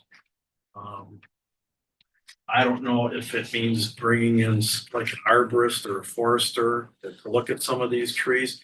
Tree looked like it was live at the top, but when you looked at the root structure, the root at the very trunk of the tree where it uprooted, it looked like it was dead. So how they would make a determination when to cut something like that down, I don't know, but it would probably be a good idea if you have any of those large trees around your house to have them inspected on some kind of regular basis. This is actually the third house that we've had now in the last few years. Been basically crushed by trees. So But we had lots of trees fall down that didn't crush houses, but were big trees. Oh, It yes. could have killed people. Yeah. Yeah. Been a lot of those. Fortunately, no one was injured last night, right? That's correct. Where was it? Woodstock. Woodstock. Thank you. Tom, can you remind me what public service means again on these? Okay, public service can be anything. A resident calls and has a water leak in the basement and we respond to shut the water off. It can be, fire prevention, like they're having problems with detectors and you have to go and reinstall a detector or something in their house. It's anything that isn't really a fire response, so to speak. Okay, thanks. Any other questions? Thanks again on behalf of council and administration for the work that you and Rob and Mike did on securing that additional funding from last year's storm. Appreciate you all doing that. We had multiple times since we have that large property with all the trees there, and we've had people come out, and I will tell you that the last time they came out, they marked 17 trees, of which I would have never known any of them, and then 17 trees is enough to give you a heart attack when it comes time to them taking them away. But I would have never guessed. Like I could look at them and I would think that the ones that were like this would be the ones like, oh no, that one's strong. It's got good roots. It's going to stay there forever. And then they're like, but see the little hole there? And I'm like, oh, no, I would not have seen that. So, yeah, that sucks. Okay, committee updates. Lori, broadband, would you? Sure. update the council? Sure. So the agreement that you all passed resolution for last meeting, thank you very much, is effective April 17th. There was no emergency, so it's 30 days after passage. So right now we're working with Chagrin Valley Gig on marketing and communication, setting up timetables for required meetings and deliverables. And also CVG is looking at doing informational office hours, probably here. Need to work with Jean to schedule it, one day a week, maybe, 4 to 6 p.m., a couple of weeks a month to talk to residents, answer questions, et cetera. And that would go into the summer. And then they're working on some marketing materials to go on the pink sheet, to post in the post office, bulletin boards, library, et cetera. So just working on scheduling, those types of things going forward, some of the logistics. So the next communication we'll get as residents is something from CVG. The next communication that you will get will probably be something regarding the informational meetings. Yeah. Would be next, and then the communications will be posted and we'll approve those. We'll make sure that those get looked at and we're comfortable with it. But they seem very good at this. They've worked with a number of communities, so I feel good that they know what they're doing. But of course, Gates Mills is Gates Mills, so we will make sure that it's the audience, that we take our audience into consideration. I was pleasantly surprised with the contract and the monthly rates for everybody, and I wasn't part of the negotiation on that, but I could play armchair quarterback afterwards and take a look at it, and my only comments are, it's aggressive on their part, which is good. Yes. I think that they're going to have some problems based on my experience boring in down County Line Road. I think they're going to be fine here in this main area with no problem. Which they're but doing I think first. yeah, Right? and absolutely should. But I think when they get outside, they're going to have some serious issues, and we'll just have to be flexible on that, because there's nothing they'll be able to do in some of the cases. But as far as the monthly cost was concerned, that's good. I was elated with that. And if we can get, I don't care if we have to go house to house, So we give them every chance for success, all the way Agreed. across the board, because no one, AT&T and Spectrum aren't going to touch us with a 10-mile pole. That's just Well, not a going lot to of people happen. would get left in the proverbial dark, right? Yep. So we just want to make sure that, you know, it's for everyone, which is one of the beauties, and it's underground. And after you mentioned that you had issues, I did go back and ask them about that, and you're welcome to query them. But they have developed some special equipment that they think it Goes will right through help that them rock. I hope be so. successful. I really hope so. So, and they said, at least at the time I asked him, which was a couple of weeks ago, so far they hadn't had any trouble in Hunting Valley, but you know. Fantastic.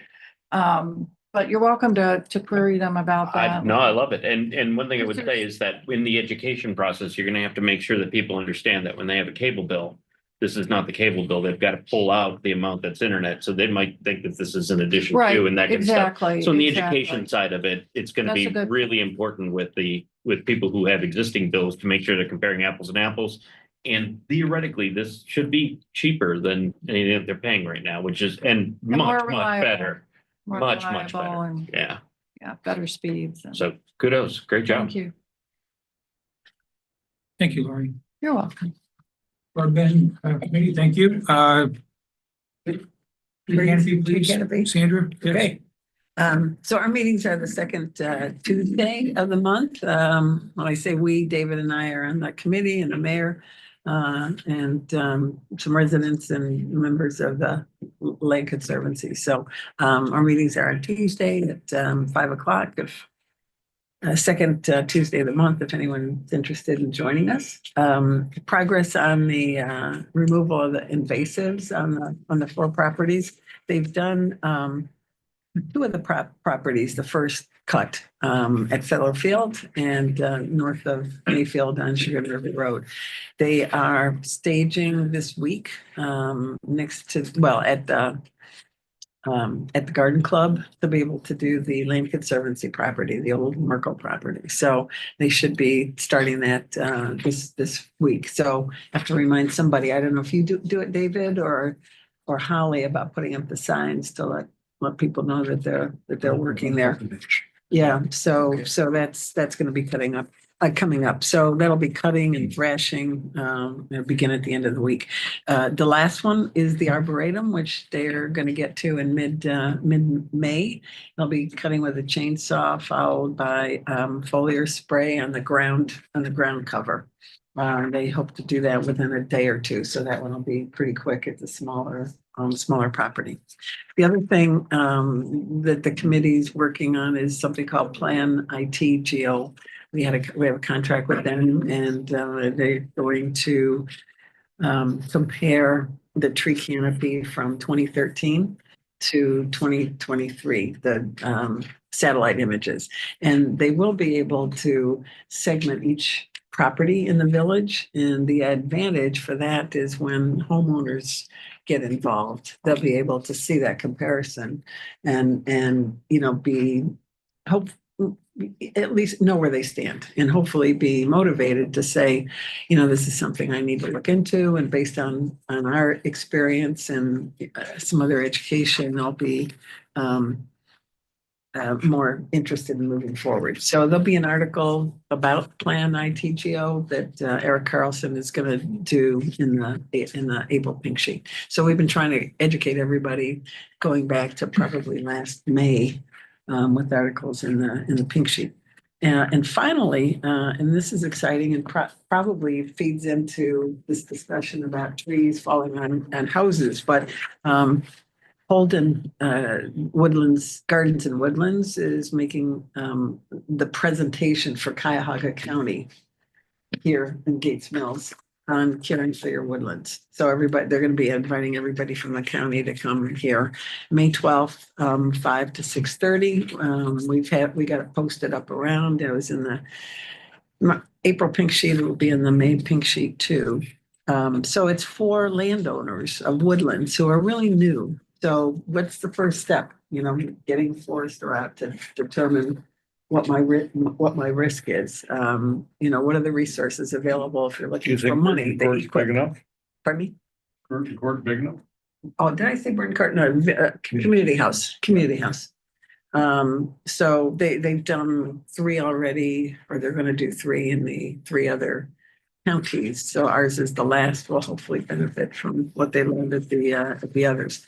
So we're inviting Bartlett Tree, Chagrin River Watershed Partners, Land Conservancy, ODNR to be there to exhibit. There'll be like a 25-minute presentation, and then you can network with other people and ask, questions and learn about the resources. So Audubon will be there, Audubon Society. So we're pretty excited about that, and tell everybody that might be interested to come. It's 5 to 6:30 on a Monday. At 12. It's a good reminder that part of our whole project here with the stewardship and the tree canopy is educating our largest landowners, which are our citizens, not the Metro Parks or the Conservancy or the village. And so this is a wonderful way to provide some education in a forum that's being led by Holden, along with presentations by ODNR and other places. Yeah. This is And thank you to a gift to us. Sue for a really nice article in the Chagrin Valley Times a week or 2 ago. It was very nice. Cover story. So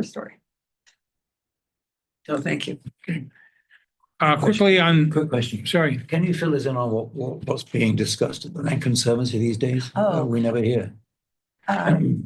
I guess the last meeting was a lot of administrative stuff to comply with the Land Trust Alliance. Updating our kind of master plans for each of our properties. Yeah, we have to have a management plan for each property now. Yeah. In order to keep our certification, so. Yeah, and kind of assigning the inspections. We have new Spiel. members of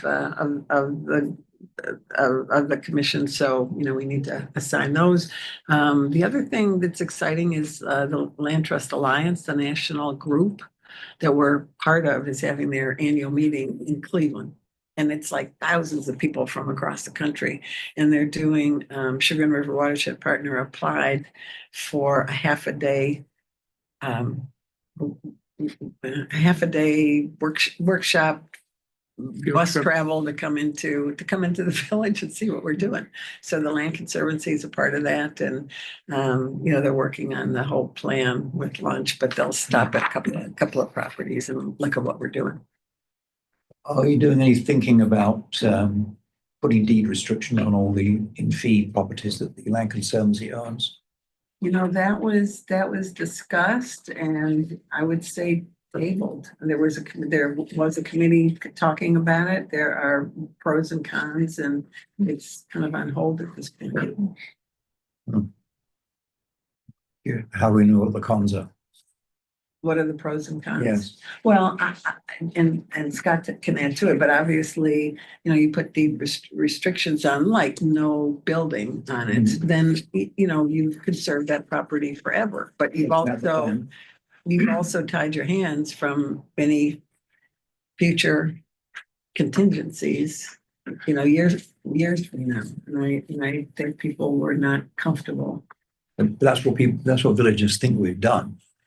Well, so. Yeah, they do. And if they find out that you're not protecting your own, half of your property is owned in fee. They find out you're not protecting your own property. Why in the world would you expect them to send you money or have other properties protected? Yeah. Well, so on the fee-owned properties, one of the concerns is that when you look at the finances and the ability to acquire particular properties that are and this is all just, there's no plan on any of this. This is just conversation where you're saying, well, we have these properties. What if a particularly desirable, critically important property comes up and there were some possibility to move, have we tied our hands completely and we would never be able to acquire that other property? And this is not we once wanted to build on these properties. As long as they're in the conservancy, there's no intention to ever let that happen. It just. Although it has happened once already. Yeah, well, there was a concern as doing a blanket fee, blanket easement protection really you can do a blanket one and then that's it.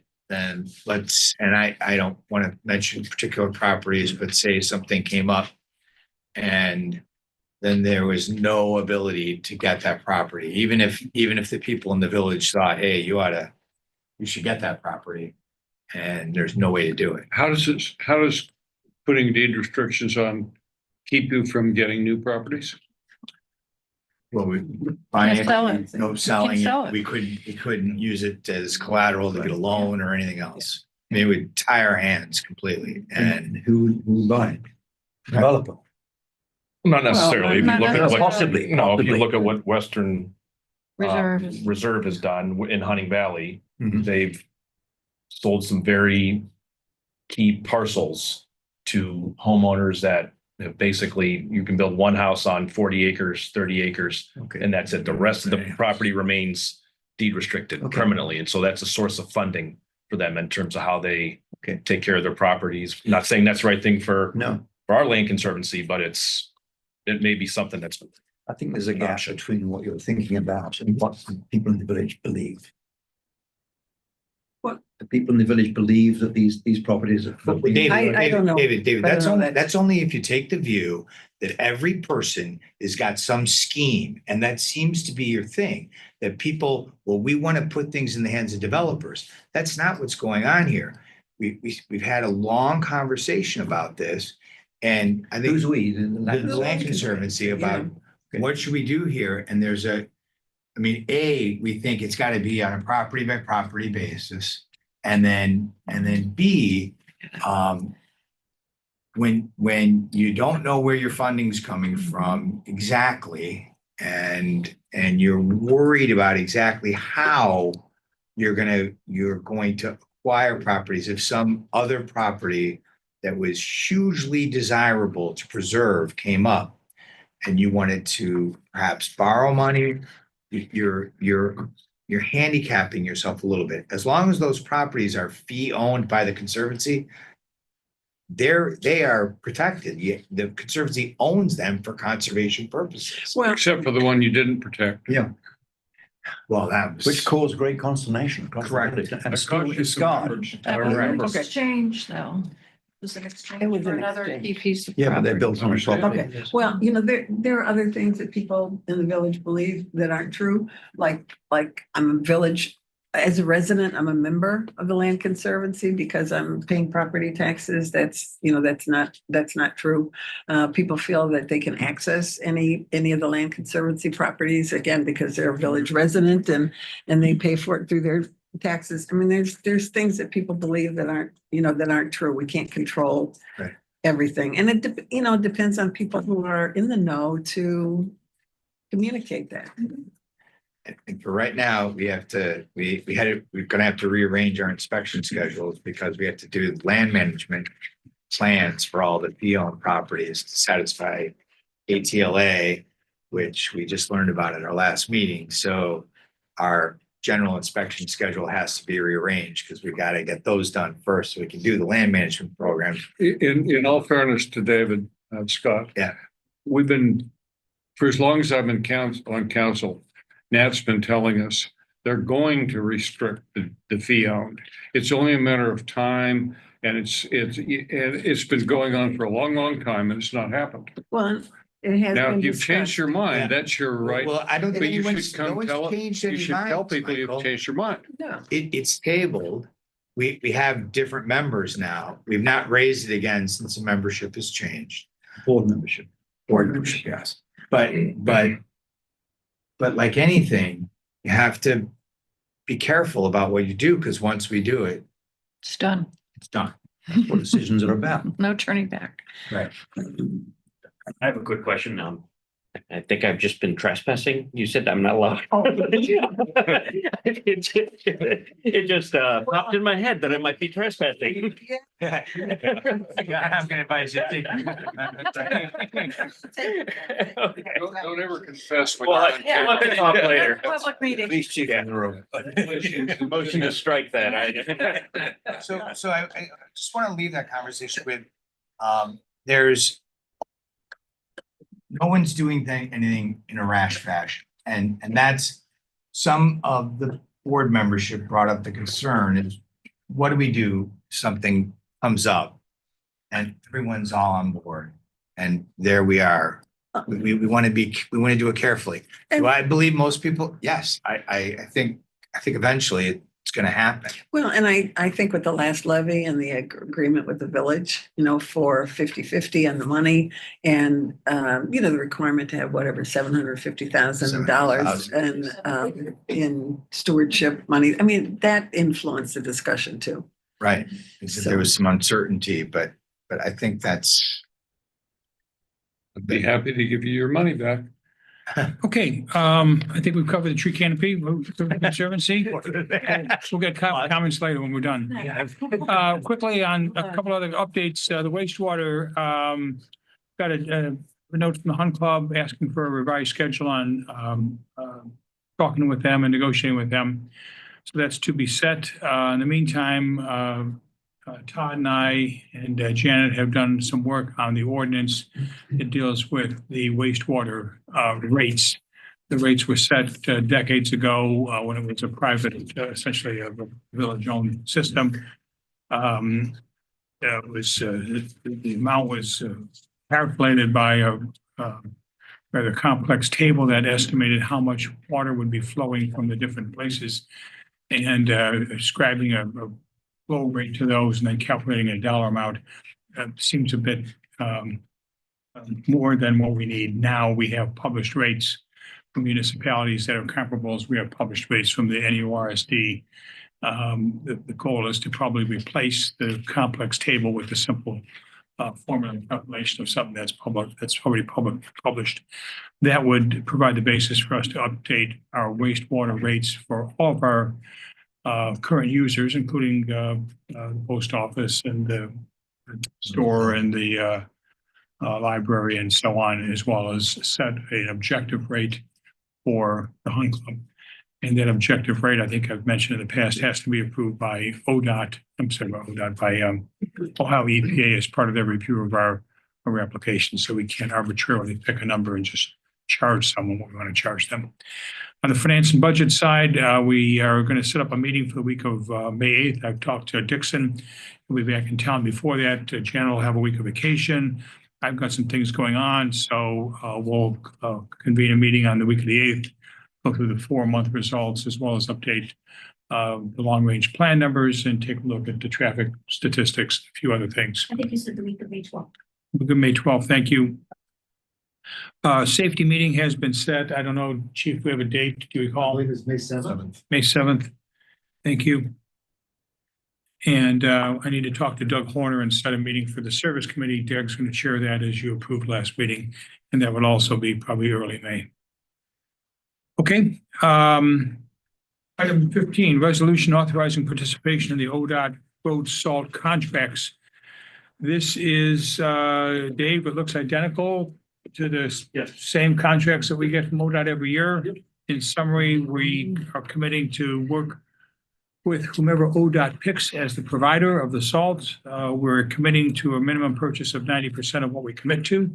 So we can't promise and then not buy there. We're going to buy 90% of it. And we'll place those orders, pay for it directly, which has been the case. There's a requirement to have this back to ODOT by their date of May 2nd. Yeah. So we'll have questions on this in a minute, but we'll also ask for waiving of the rules so that we can get this approved and signed and back to ODOT by their date. Dave, anything you want to add to this? The only thing I would say we're looking at is to commit to 2,100 tons for the 25 to 26 contract. As you said, minimum would be 90% of that, maximum would be 110. The 2,100, is that normal, a little higher and lower? Well, because we're so low, so it's a little higher than normal. Last year we committed to 900 because we had a full bin of 700. We had 400 stored. So, but with the 2,100 and the 3, it puts us right in the range of what we're typically at every year. I think you just told us, Dave, that this happens every year. The bidding? Yeah. Yes. Why did we let it go to the point where we have to declare an emergency?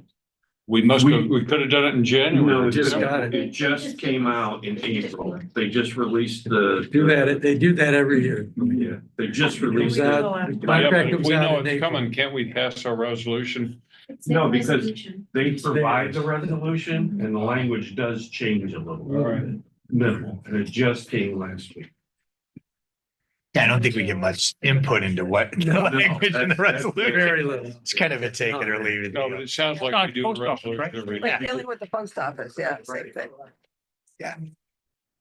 Are there any questions?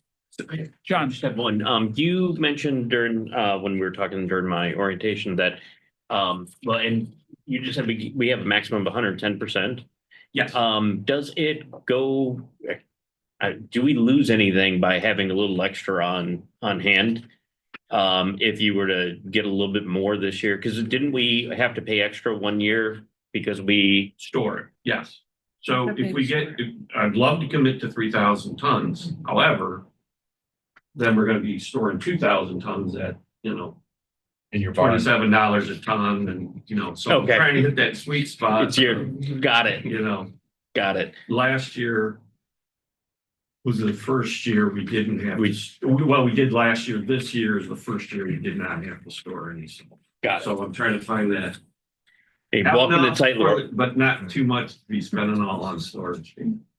The Ohio weather is so predictable. that you Oh, can- yeah. Back to the weather god. Yeah. And we don't know the dollar amount, right? No, we never do. The bid that we get from ODOT is usually pretty good. Yeah. Compared to others. It didn't used to be years ago. Oh, really? It has been. And it's all subject to your appropriation. You commit to the volume, Okay. they'll give you the price. Wrong way of doing business. I can have that. I would move to suspend. Thank you, Scott. Can I have a second? Yeah. Who was that? Craig, Yeah. thank you. Roll call? Anton, Yes. Broom, Yes. Deacon. Yes. Vanessa. Yes. Press, Yes. Steinberg. Yes. Turner. Yeah. I have a motion to approve resolution 2025-14. So moved. Thank you, Scott. Second. Thank you, Sandra. Any conversation? Roll call? Anton. Yes. Broom, Yes. Deacon. Yes. Vanessa. Yes. Press. Yes. Steinberg. Yes. Turner. Thank you. Thank you. Item 16 is a resolution declaring it necessary to renew an existing 3.5 mil tax levy for purposes of current expenses pursuant to Ohio Revised Code Section 570519A and 5705.191. This requests the county fiscal officer to certify the current tax valuation of the village and the dollar amount of revenue that would be generated by that levy renewal, declaring an emergency. This does not put the tax on the ballot. This essentially asks the auditor to certify the values and to let us know what that amount would be. This levy would be a renewal. This would be the 7th renewal of a levy that was passed in 1996. This generates $700,000 for the village.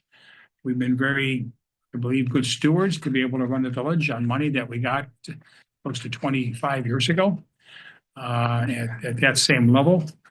And we've always found it fortunate in the village here to be able to renew our levies rather than asking for either replacement or new levies, which essentially are more expensive to our taxpayers. So this would allow us, I think, it's our 7th renewal. Move to suspend. Thank you. Second. Thank you, Lori. Roll call please on the suspension. Anton, Yes. Broom, Yes. Deacon. Yes. Vanessa. Yes. Press, Yes. Steinberg. Yes. Turner. Yes. David, I think you had some comments that you sent to me last week about timing and so on. You may want to comment now. Recently, and as far back as I can remember, we've always put these renewals on the ballot a year earlier than was absolutely necessary. And this levy could be renewed as late as November of 26, I think. And the reason I've been told that is the practice is because we're worried that if it fails the first time, we have another shot. And I think that's a strange approach to things.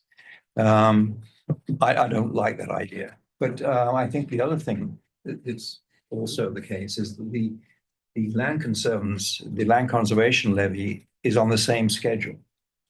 Now, traditionally, we've left that until the last possible time to put it on the ballot. Why wouldn't we advance that one if we're advancing this one? That's my question. I think one is bigger. This one is 600,000 or give or take per year. The land conservancy is a little under, I think is a little under 300,000 versus 1 million. Yeah, but it's worse than that because it's not, because the 3.5 mils is reduced because of House Bill 920. So it's only like 2.5 mils, I think, in effective. So my question is, if one, why not both? And It's a consistency thing you're questioning. Yes. We should do it. Why wouldn't we, if it's right to do it a year early, we should do them all a year early. If it's right not to, we should wait. Absolutely. My point of view is, I think it's smart and wise to do them in advance so that we do have the ability, if levy does not pass, to go back once or twice. This is not we only have 2 revenue sources in the village here. And we don't have the ability to quickly turn on something else if 3 of these renewals failed in a row. There would be sizable changes. I'm And inclined so- to agree with that. so- It seems to me there's an argument for consistency. If we do I was going to get this to that one, one in a we should second. do the other one. So I do like the fact that we've set these things up, and we're able to run the village on essentially very old money, renewing it 7 times now. I agree with all that. And do it now. And if it fails, we do have 2 more bites of the apple. As to the Conservancy, I don't know that the Conservancy and the village have spent enough of the money that have been given to them in a manner that's consistent with what people might expect. We took us a while to get the tree invasives program identified, to identify the pilots, to search for people that could reasonably do this work. We have 4 pilots. We're spending only $180,000 on those pilots in 3 years. I'm sorry, 2 years compared to 3 years, compared to what might be out there. I think it's a stronger case, whether it's a for or against, a stronger case a year from now to be able to say, we've had money from the Conservancy Fund for the last 4 years. Here's how it's been spent between the Conservancy and the village, as opposed to doing that a year early and saying, we'll keep doing more of this next year. I think we'll have a better story. Well, I hear you, and there is some logic to that, but the Conservancy levy passes by a wide margin. And it like the 3.5 mil levy, it's been passed 6 or 7 times in the past and always by a wide margin. So I'm not sure. I mean, people haven't questioned, in my recollection, have never questioned how the money's being spent on the Conservancy level, the most popular organization in the village. So are you reluctant to So do? why not do it this year and be consistent? Let's look at the next year, 2026 is going to be the midterms, right? Because God alone knows what the world is going to be like then. I would suggest that if you want to advance one of them, you should advance them both. I agree. I guess the other argument about waiting would be the agreement, because what we attached to the levy last year was the agreement. Yeah, because the agreement could change. And that could change, and we really haven't discussed that. So And that's I'm not fine, as long as sure. the levy money's coming in, what does it matter? So we got to get the Because there money. were terms that Oh, we yeah. agreed Yeah, to the and terms fulfilled at the end of the still- term. We And need to get so the money. to go to voters now and say to approve something when we don't Right, know we where don't things know will what end the up with the term. Agreement is. We I often agree with don't- Sandra and Steve. We often don't know. We often don't know where the money's going to go. Yeah, what's going to be exact extent, who's going to get what percentage? What percent, it's the percentage that If we, it's 50-50, 95-5, Guys, let's not 28. kid ourselves. The population at large doesn't have a clue about how the money's, they think it all goes to the Conservancy. They don't know about the current split. We don't know. I would tend to disagree with that. I think it was widely publicized when I was running in 2020 one of what was going on with that and the agreement and what was going on, and it passed by, I think, the widest margin it had passed in 10 or 12 years. With the knowledge of the agreement. the It's split. 50-50. Yeah. Any further discussion? Okay, can I have a motion to approve resolution 2025-16? So moved. Second. Any further discussion? Michael. Roll call, please. Anton. Yes. Bloom. Yes. Deacon. Yes. Metzger. Yes. Press. Yes. Steinberg. Yes. Turner. Yes. Thank you. Item number 17, resolution 2025-16. This is a resolution authorizing the mayor to enter into a professional service agreement with TechSpert Data Services for the managed information technology services. We could wait for 3 readings on this if we choose. I'd say if there are questions that people have about the contract or the price or the service team that we would provide more information on, maybe it's worth waiting. We've heard from the fellow that's hands-on, that's the president of the company. The fee is nearly what we expected. They're proven providers. I see no reason to wait. But I'll argue that the other side of that one, I think we're not an informed consumer. And I'd like to hear what Councilman Anisco has to say before I approve this. Can we do 30 days so I can Sure. go under the hood and Yeah. take a look and then next, Let's Second reading. First reading, let's let it roll Yeah. and waive it next year or next month if John comes back and likes it. So the one, I'm looking forward to seeing what they have. I want to make sure they do everything right. So. so the one other thing, I mean, I think Todd mentioned, we can't have the indemnification clause in paragraph 9. It's easy. They agreed to take it out last week, but I just wanted to say it in front of everybody else. Yeah. Yeah. okay, we'll consider that a first reading and we'll set up a meeting with John, Mike Day, Gene, John, and Looking forward to it. thank you. My comment on why we ought to accelerate it is if it looks good and looks good under the hood, we ought to accelerate it because we probably need to get these protections in place because we hate to have something happen in the meantime. Right. Well, okay. Hold the world next out one. Yeah. Without a doubt. Yeah, I wouldn't wait the 90 days by any means, but Perfect. I'd like to have just a More time. bit. Yeah. Okay, item number 18, ordinance 2025-17. This is also a first reading. Dave and I talked about this once or twice. He may have some comments on this, but this is an ordinance amending section 155.03, the Water Debt Service Fund of the codified ordinances, the Village of Gates Mills. The background on this is as follows. The fund was set up some 20 years ago to provide the debt service proceeds and then the debt service payments on the bonds that we use to build the water system. Those bonds have been paid off at least for 5 years now. There's $287,000 sitting in the fund that will never be used to amortize a debt or a bond or a note because there's none that exists. In the meantime, the village from time to time, it seems every year or two, I mean, every year we have 1 or 2 very large water problems. And the funding of those water problems are not contributed by anybody else or totally on the village's nickel. And this last year, we paid over $300,000 to fix the unanticipated problem on Old Mill. The year before that, it was $35,000 on Mayfield Road, Hill West, by West Hill, across the street from the intersection there. We had a sinkhole on Gates Mills Boulevard about 3 years ago. That was also, I think, $50,000 to $75,000. That was not water main. That was not No, that was a storm sewer. storm sewer, excuse me, thank you. So from time to time, we have these large water bills. We don't anticipate where the problems are because we don't know what's going to be the problem underneath ground. It happens. We've got to fund that. Fortunately, we've been able to fund those all general fund. The goal here was to see whether we could use some of the money that was destined for water fund purposes to be used for large repairs and replacements and ongoing operations and maintenance.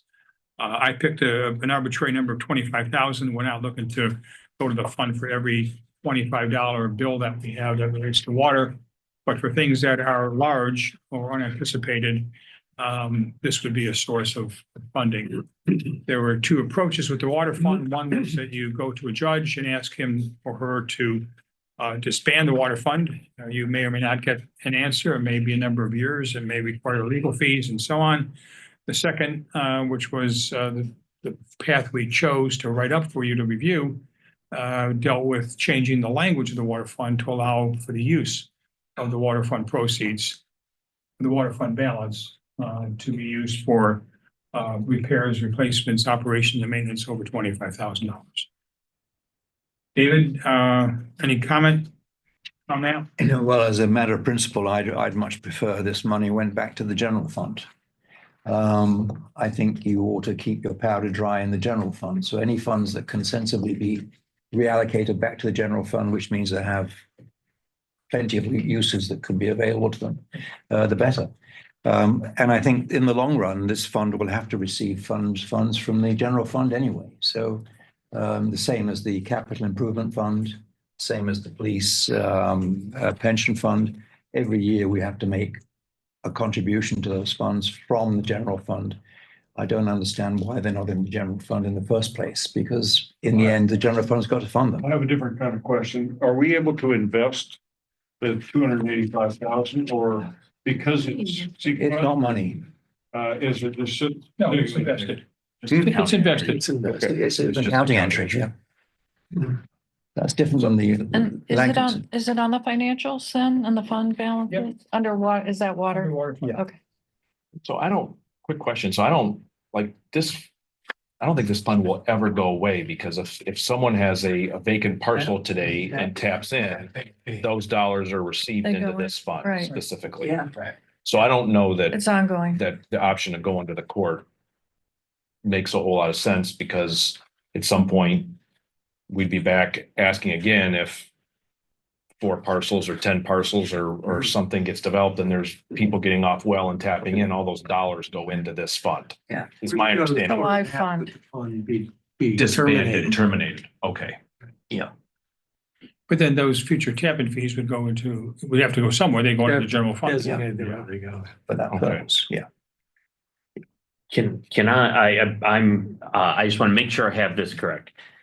We switch over from well water to and then we pay money for that. It went into this fund. And then with the initial intention that it would pay for those actual fees. Then we ended up with the surplus that's just been sitting there for forever. And now what we're voting on is, or what we are proposing to be voted on is for that additional money to be able to be used to pay for some things. Now, I guess my question is we just had the $300,000 problem. Where does the rest of that money come from? Well, $300,000 problem. We did get a grant $100,000 from the county to offset some of that and Okay. $35,000 from Cleveland Water. That comes out of our pocket. But the rest came out of our general. If we did not have those emergency funds and those were labeled that way and they were handled by the commissioner of the water division and the commissioner of the county, those funds are not generally available. Some of those funds. in the So water fund generally, are assessment John, that dollars. would have been money that we would have paid out of the general fund. Okay. All right. So that I just wanted to make sure that, and so that when you ask for 25,000 out of it, essentially we're just taking out of one pocket or another because we're either gonna take it out of general fund or out of that pocket. And if we did just put it all in general fund and future came in general fund, you have more flexibility. Is that correct? More options. More options? Yeah. You can, Okay. Yeah. I'm just trying to get my Take it head out around it of because the- it's weird to have multiple pockets with. Well, it's Yeah. Government. Yeah. It's It's like reserve. Estimates of what it would cost to build and Right. amortize and, part of it has come down the last several years since there have been no bonds. You know, when there is a tap-in fee, it gets deposited into the account. So it's actually grown a little bit from a smaller number to now 200 and some thousand. We have Chris can speak to this, essentially a 25-year-old water system that's starting to spring leaks all the time. And we have, under our agreement with the city of Cleveland, we have a lot of expenses when there's a water leak. Yeah. Now, they fix the water leak, but that's about it. So we're filling, repaying, saving, and if the hillside's affected, which seems to happen a lot here, it's a major expense. Yeah. I mean, that's a shocking figure. Yep. Which pocket it comes out of doesn't matter.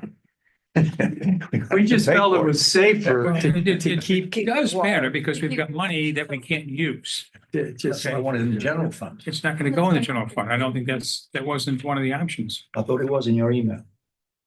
Well, if we went to the court. We went to the court. You have to go to court. And yeah. we're at the mercy of the court, and I would guess there hasn't been any judge down there that knows what this is all about, so we'll have to educate the judge. And hopefully go along with this. Well, I don't mean to split hairs, but you picked 25,000, but what's to stop you from picking 250,000? Just the, you know, we're not looking at nothing. Yeah, nothing. But So it's anything over 25,000. projects over 25. Yeah, you could just pick most of it. The other expense we have every year, and I don't have the exact amount, but we have to pay Cleveland Water to supply water to hydrants, which is over 25,000. 26,700. So that's kind of, I think, one of the reasons we might have done 25,000. So what we're talking about here is expanding the use of that fund for water related projects, which seems like the most straightforward thing I agree. to do. Yeah, just gives you more options. And the 25,000 John gives us some limitation. that we're not Yeah, gonna so be you in don't there nickel and dime it. Yeah. Every month looking for $1,000 for next.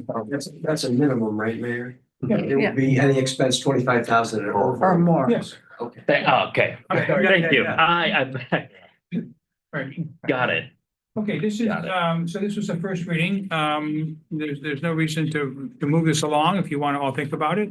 Likewise, if you think the discussion's been full and you want to act on it, we can do that. I'll need a motion for suspending the rules or keep it as a first reading. What do you think?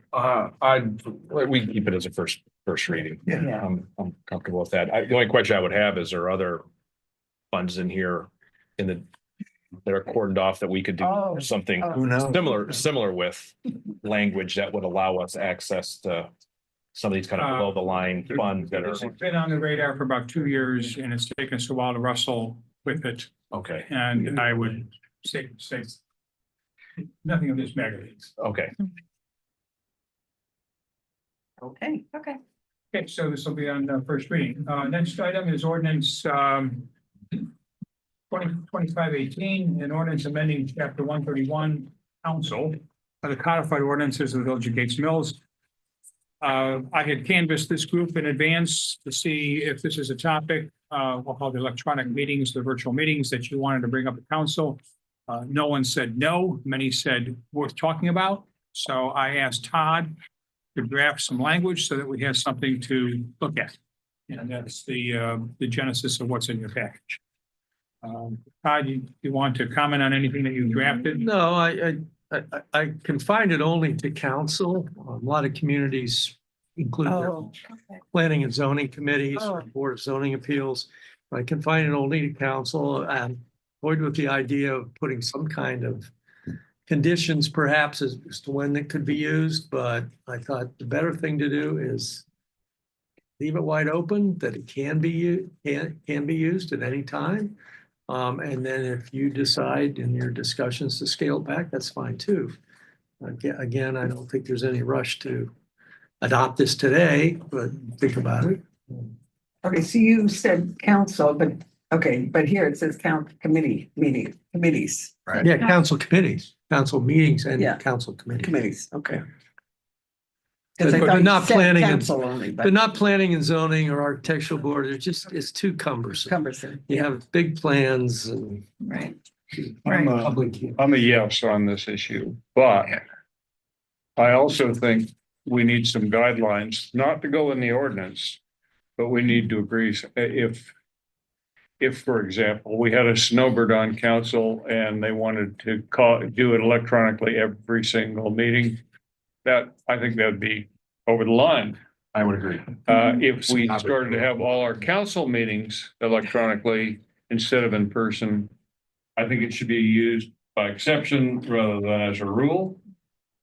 And thinking about what Mr. Spear had to say one night, if there was ever a big issue where the residents were surrounding council or town hall with pitchforks and torches, I think that would be a really bad time to use the electronic meeting as opposed to showing up and facing the music. So I think there should be some guidelines, but I think it's I think it is a tool that we need in our golf bag. My thought on this is this would be, and I take a little bit more limited view. We meet once a month. You know, residents have all voted us here to carry on the affairs of the village. They should be able to come in here, stand in front of everybody and listen, have their say. Is that this would only be used if we couldn't make a quorum. So if 2 or 3 people couldn't make a meeting, well, if somebody can attend via Zoom and that's a quorum, again, this is just my thought that it's very limited. And I don't know what by rule of council means. I mean, do we have our own rules set up or do we? We do not, but you have the authority to do that. Okay. And most councils have rules. Okay. About attendance. About attendance and all kinds of things. Okay, which we don't have any of that. Yeah, there's most rules have limitations on the number of meetings that you can miss without either being sanctioned or losing your seat. Yeah. Yeah, I mean, to miss one meeting a year, if something happens, scheduling conflicts, that's one thing, but if all of a sudden, you know, Michael, to your point, 4 meetings out of the year, someone's always on via Zoom. Well, other people would like to be taking vacations and doing things, but council is always the 3rd Tuesday of the month and things have to be kind of planned around that. So that's just my kind of 2 cents after spending some time thinking about this. Maybe it's too restrictive, but it would offer an option if we were in a position where we couldn't make quorum that we could. So we notify the mayor in advance and say, you know, and then. So And then he says we have to do a Zoom meeting because we don't have a quorum. I mean, process wise, that's how it would be done.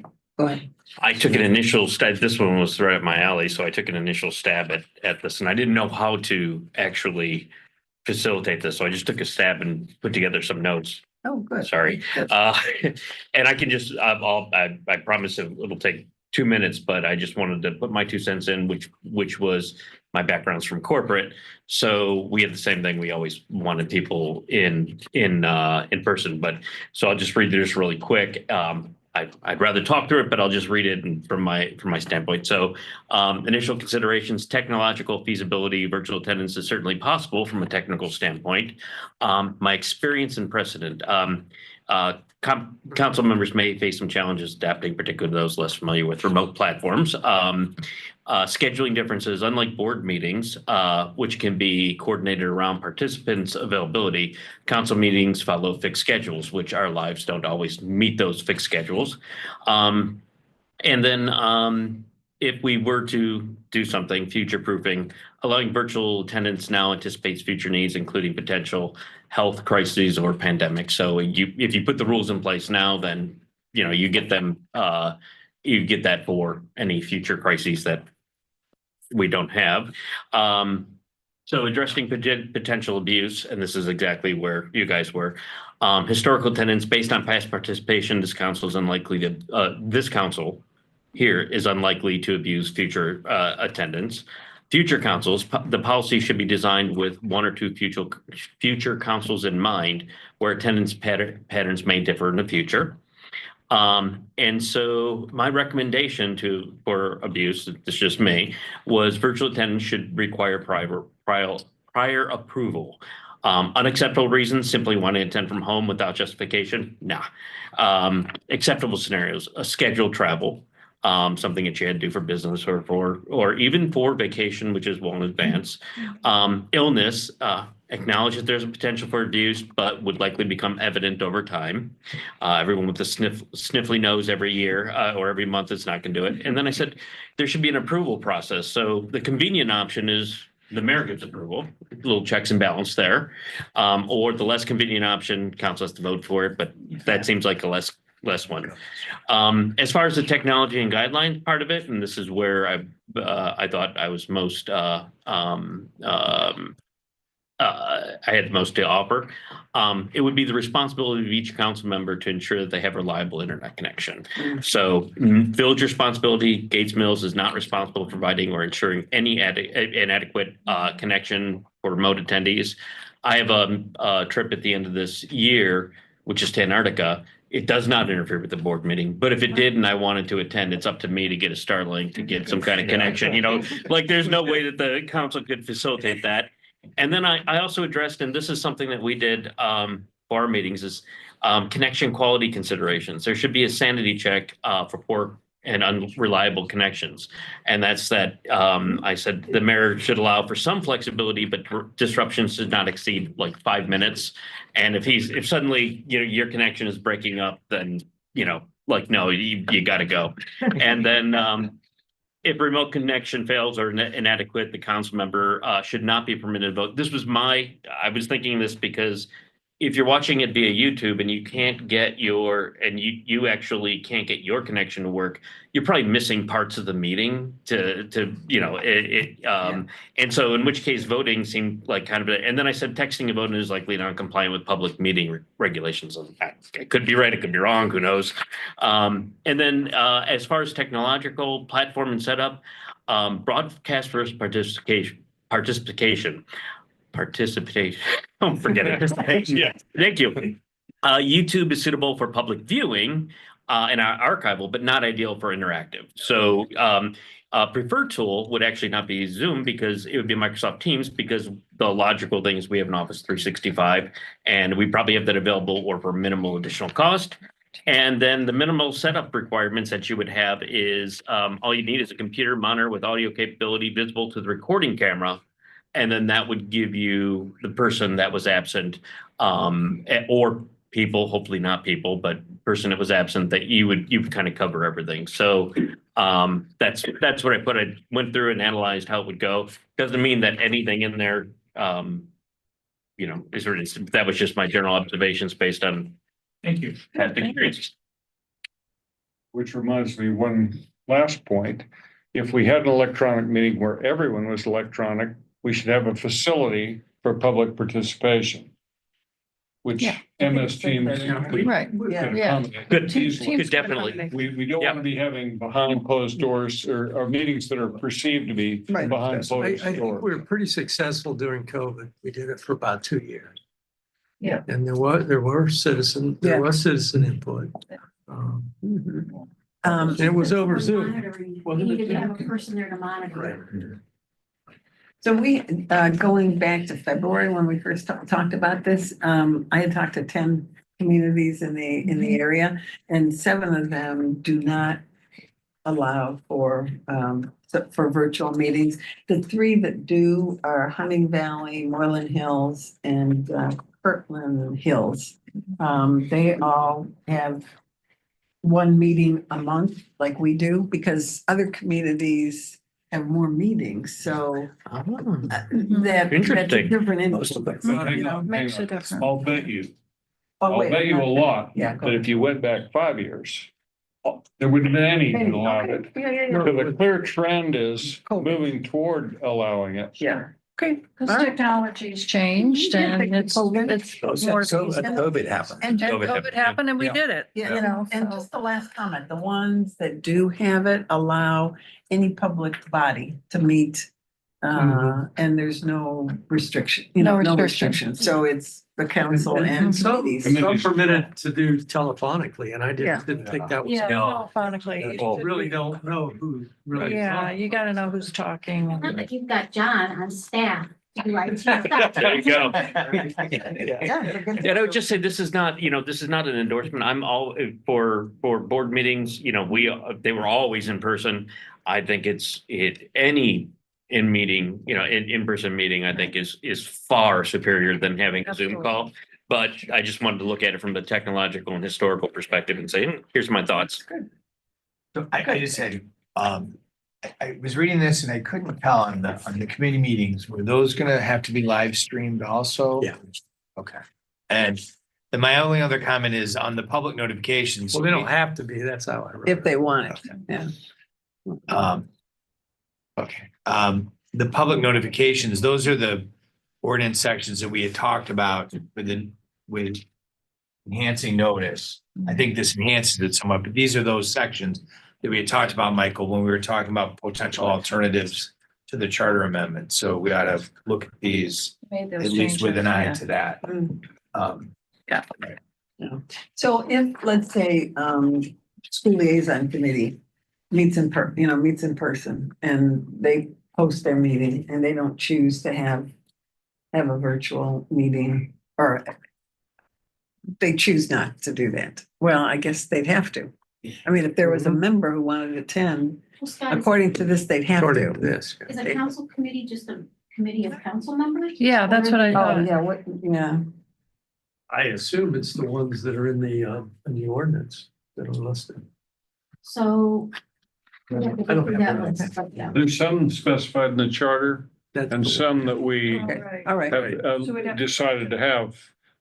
so we'd have to list. We have to go back to the Yes. charter and determine what those, What is Some are committed to the council, some it's are. like ARB. Right, but isn't planning and zoning one of them? P&Z's and Planning and P&Z zoning. is one, ARB is there. So we have If you to go ask back. me, the committees are where you're gonna have more people wanting to attend because we're having, Substance discussions. right, Well, you're having people that that, right, that's there.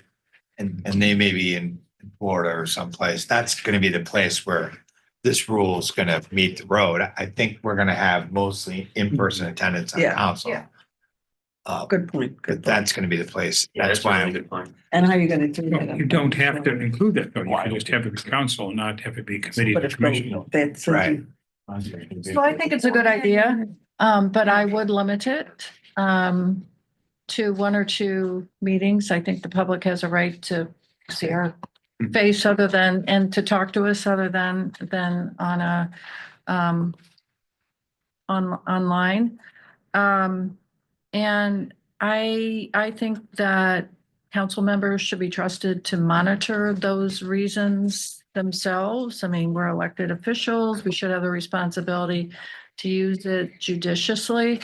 I think we're really, and I think the quorum thing, Craig, is a little too restrictive. I mean, I think we had a good example when we have, especially when we have special meetings, right? And those come up, quickly.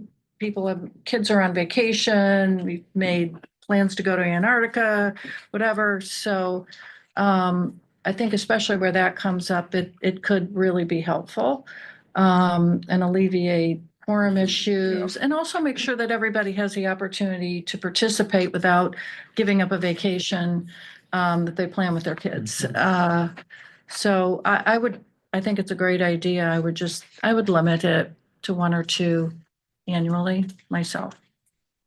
Each council member would be Responsible for for managing themselves and to be the physically in valid. attendance except for one or two. You could still vote, State virtually. and right, and you'd still have the right to vote. Yeah. Because that's a major downside of missing a meeting, is that you can't vote. I really think that the committee volunteers is where this may help get greater committee participation. Agreed. That's where I think we'll see. Might be. It's always tough to get this, we try to get the meetings at 5, thinking people could end the day, but they all Might be a don't good idea to list the committee. Right. Yeah. don't have those same schedules, we do them at 4, weekends are tough. I mean, it's hard. With this, I think you're right. I think you'd get more people participating Yeah. at committee level. Well, we had Debbie and Phil Oh, out of town, yeah. right? So. Yeah, they've been, for Land Conservancy, they've been on, or for Land Conservancy, we do that really well too. Right. With councilmen, I mean, Right, we have Phil's commission been on, members. Yeah. right. yeah, Do we have it's a enough lot. information to give Todd to go back and give us a second turn? Got a lot of different viewpoints. Maybe I should make a turn on the next week, so we'll have Yeah, we should look at, feedback. Scott makes a good point. Have some We really need feedback to look at for- those notice provisions carefully. Yeah. Okay, any further comment on the virtual meeting ordinance draft? Okay, next item on the agenda is other council matters. We've been trying to reduce or eliminate those, to leave them on the agenda technically by reaching out in advance, but is there anything that people want to bring up that they haven't yet? Michael? We laid out earlier this year what we thought were the priorities for Yes. 25. We're a third of the way through the year, and I don't think we've discussed any of them yet. So I think we ought to make sure we get them all scheduled. So we can, meet our We haven't goal of seen- addressing them all. That's right. So we've addressed many of what's on there, but you're saying we haven't kind of got a scorecard up sheet that said, Well, I just, progress being made, delayed, done. I didn't realize we'd addressed any of them yet, but I just want to make sure we do address them. Or Broadband. obviously half, mine have been addressed. Yeah. Yeah, I mean, here's I have the list. This is current. Right? Yep. That's it. Yep, that's it. What we could do is we could take that, just volunteer ourselves more work, Janet and Jean. And Steve. And use the column on the left there and then put a column on the right that says progress, out of the gate, just started, almost done. We'll find some way of describing it and just having a little score sheet, bring it to council next time.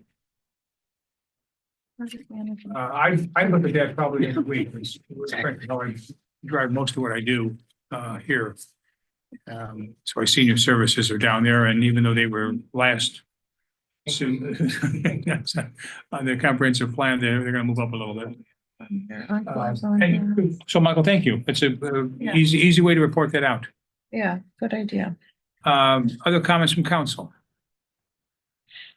Hearing none, comments from the audience? Yes, doctor. Thank you. Many years ago, all of the houses with the security system were connected and monitored by the police department. And then we eliminated that, and now we have the central call center. At that time, I remember that the village decided to pay for the service to the houses that use certain company, and I think it was an American company. I just want to know, are we still paying for that? And I would like to know if you do, why? I think this is something that we should look into it, because it's been a long time, and I think we should stop that. Okay. So Chief can correct me where I'm wrong here. You should probably repeat the question because she probably didn't get picked up. The answer was, the question was, does the village still pay for That's right. security monitoring systems of certain homes that previously We only one company. with only one? The other company like ADT or Gilmore were not paid for it. Right. So the answer is yes, in short. The village took on that obligation, I would say 12 or 15 years ago. I'm sorry, it could be longer than that. I don't have anything with me, so let me have a little bit of flexibility on the details. But over a number of years, that monitoring service has been worked down. The number have been worked down as people leave or sell their homes. That service is no longer provided to them free. It's provided, they have to go out and find their own security system. We do see the rates. We had the owner of the company in here a year and a half ago. Greg and I met with him. I think it's $20,000. It's about $20,000, yes, $9 per household per month. $9 per household per month. And we certainly can take a look at that and advise people in advance that we're no longer going to do that at a certain date. If that's the way council wants to go. It was set up well before my time. I don't have all the details. I'm happy to come back to council with the details of that so that we can make a decision. Well, and when somebody moved out of that residence, then it was no longer available to the next owner. Yeah. So it was Going down. It was going down, but you're right, there are still people in the village that were paying, that were subsidized. Yeah, I think it's something we should look into it, Okay. just like going back again, the trash collection was paid out of the village. Then later on, we decided that each household should pay for. So something, we should take responsibility to pay for ourselves. And I still don't understand why certain houses with certain company, the village would pay for, and the other company, they're not gonna pay for it. If you could make decision at that time to do that way, you should also be able to make decision now and say there's no more. Okay. We'll take a look at It's that. a fair Thank you, point. Doctor. Mayor, Fair point. Chief. just for historical reference, we're down from about $30,000 to 20. So, we've cut that by a third. And all of our buildings, Bill's building that are on is free. It's part of the contract. So when that goes away, we would have to pick up the tab for our monitoring village wide. Good to know. So That was there's good to know. Chuck, would you have a question or I observation? wanted to make a comment. I appreciate this 20-minute conversation we had about this ordinance and focused on what's most convenient for the members for the people in the room in the soft chairs. Focused on maybe the sunbirds or snowbirds or whatever we call them who might someday be on council. And I'd like to take a moment to talk about the people in the hard chairs. Last 5 years, we've had 125 people stand up to the microphone and make a comment to this group. And that's a very small percentage of the total members of this community who've been in the hard chairs to come to meetings. A lot of people come, they don't have anything to say.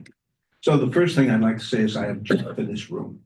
We were down to 5 available chairs in an agenda that was as dull as we've ever had. You get a better agenda, we pack this room. There's no occupancy load sign that I've seen, but we're gonna go past it in a hurry. So I'm an advocate of the community house. That's the first thing. The second thing about this ordinance, and I've made my own, John, I write notes too, and then I try and ignore them. Same here. Virtual meetings were the subject of Ohio HB 257, which our governor signed in January. HB 257 permits virtual meetings in a broad but not limitless range of situations. The limit is explained in a memorandum from the law firm Bricker Graydon. Quote, the law restricts certain public bodies from meeting virtually. For example, elected public bodies cannot meet virtually. This precludes county commissions, municipal councils, and boards of township trustees from meeting virtually. Close quote. Is this the end? Does the HB 257 stand in the way of your ordinance? Probably not. Home rule probably keeps you from having to face the voters in person, but HB 257 makes a point. Voters ought to be able to attend the meetings of their elected representatives face to face. Home rule probably allows you to shut us out, but I don't think it's the right thing to do. Thanks. Oh, by the way, of the 124, I was only 10. I know you think it's Todd, am I correct that if you're a paid official, that you can't do it? Yeah. So Paid or there's a elected. differentiation. And or or elected. elected. No, I think it's home rule that gets us free of this limitation of the That's legislation. my. That and the home Yeah. rule, yeah. I can assure you, there's no intent to exclude the public. I wouldn't go along with any scheme that excluded the public. Agree. One little anecdotal data point, Hunting Valley moved to virtual meetings, and they did it by charter amendment. It passed by 93% plurality. It's only one community, and only one data point. But the voters there had a chance to say no. If they wanted to say no, they didn't take it. How many people attended their meetings prior to this? how many people stood up at the microphone and pled their case? I don't How know much the answer. passion to that. was there? Don't know the answer. Anything further, Chuck? Thank you. Thank you. I got him. Jerry? Up to this point, I don't know, very topical, the Congress. Yeah. The Congress in the last days just absolutely forbids remote participation in congressional actions. And there was a big argument about the female members of Congress with young children, and they finally worked out a way they didn't have to deal with it. This issue is significant.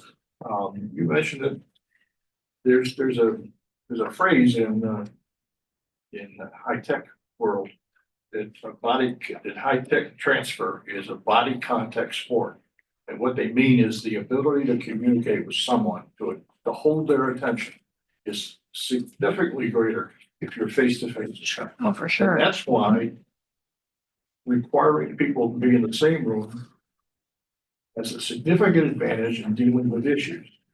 The crisis would come with this kind of leeway if you're soft on who can vote and who can't vote.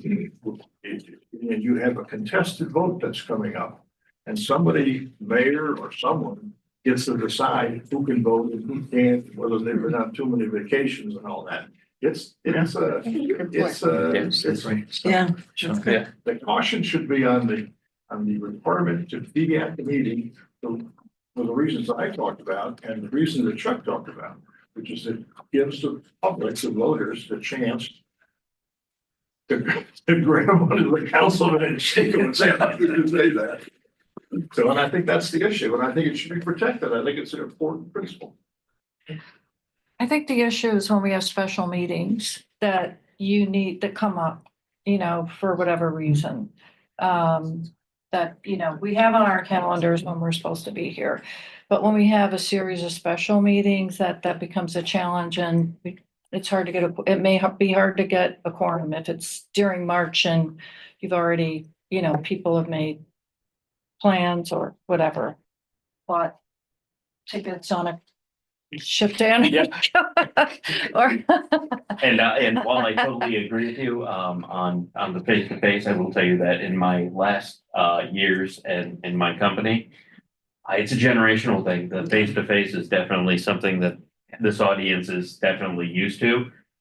We'll get some rough times in the next generation that comes right after me in terms of face to face, having the same meaning as we do here. Yeah. So have to be a little bit flexible on that and thinking in the future, but with just that, I'm not, I'm not for it. I wish I could instill eye contact on everybody but it is a different, it's different as the next generation comes in too.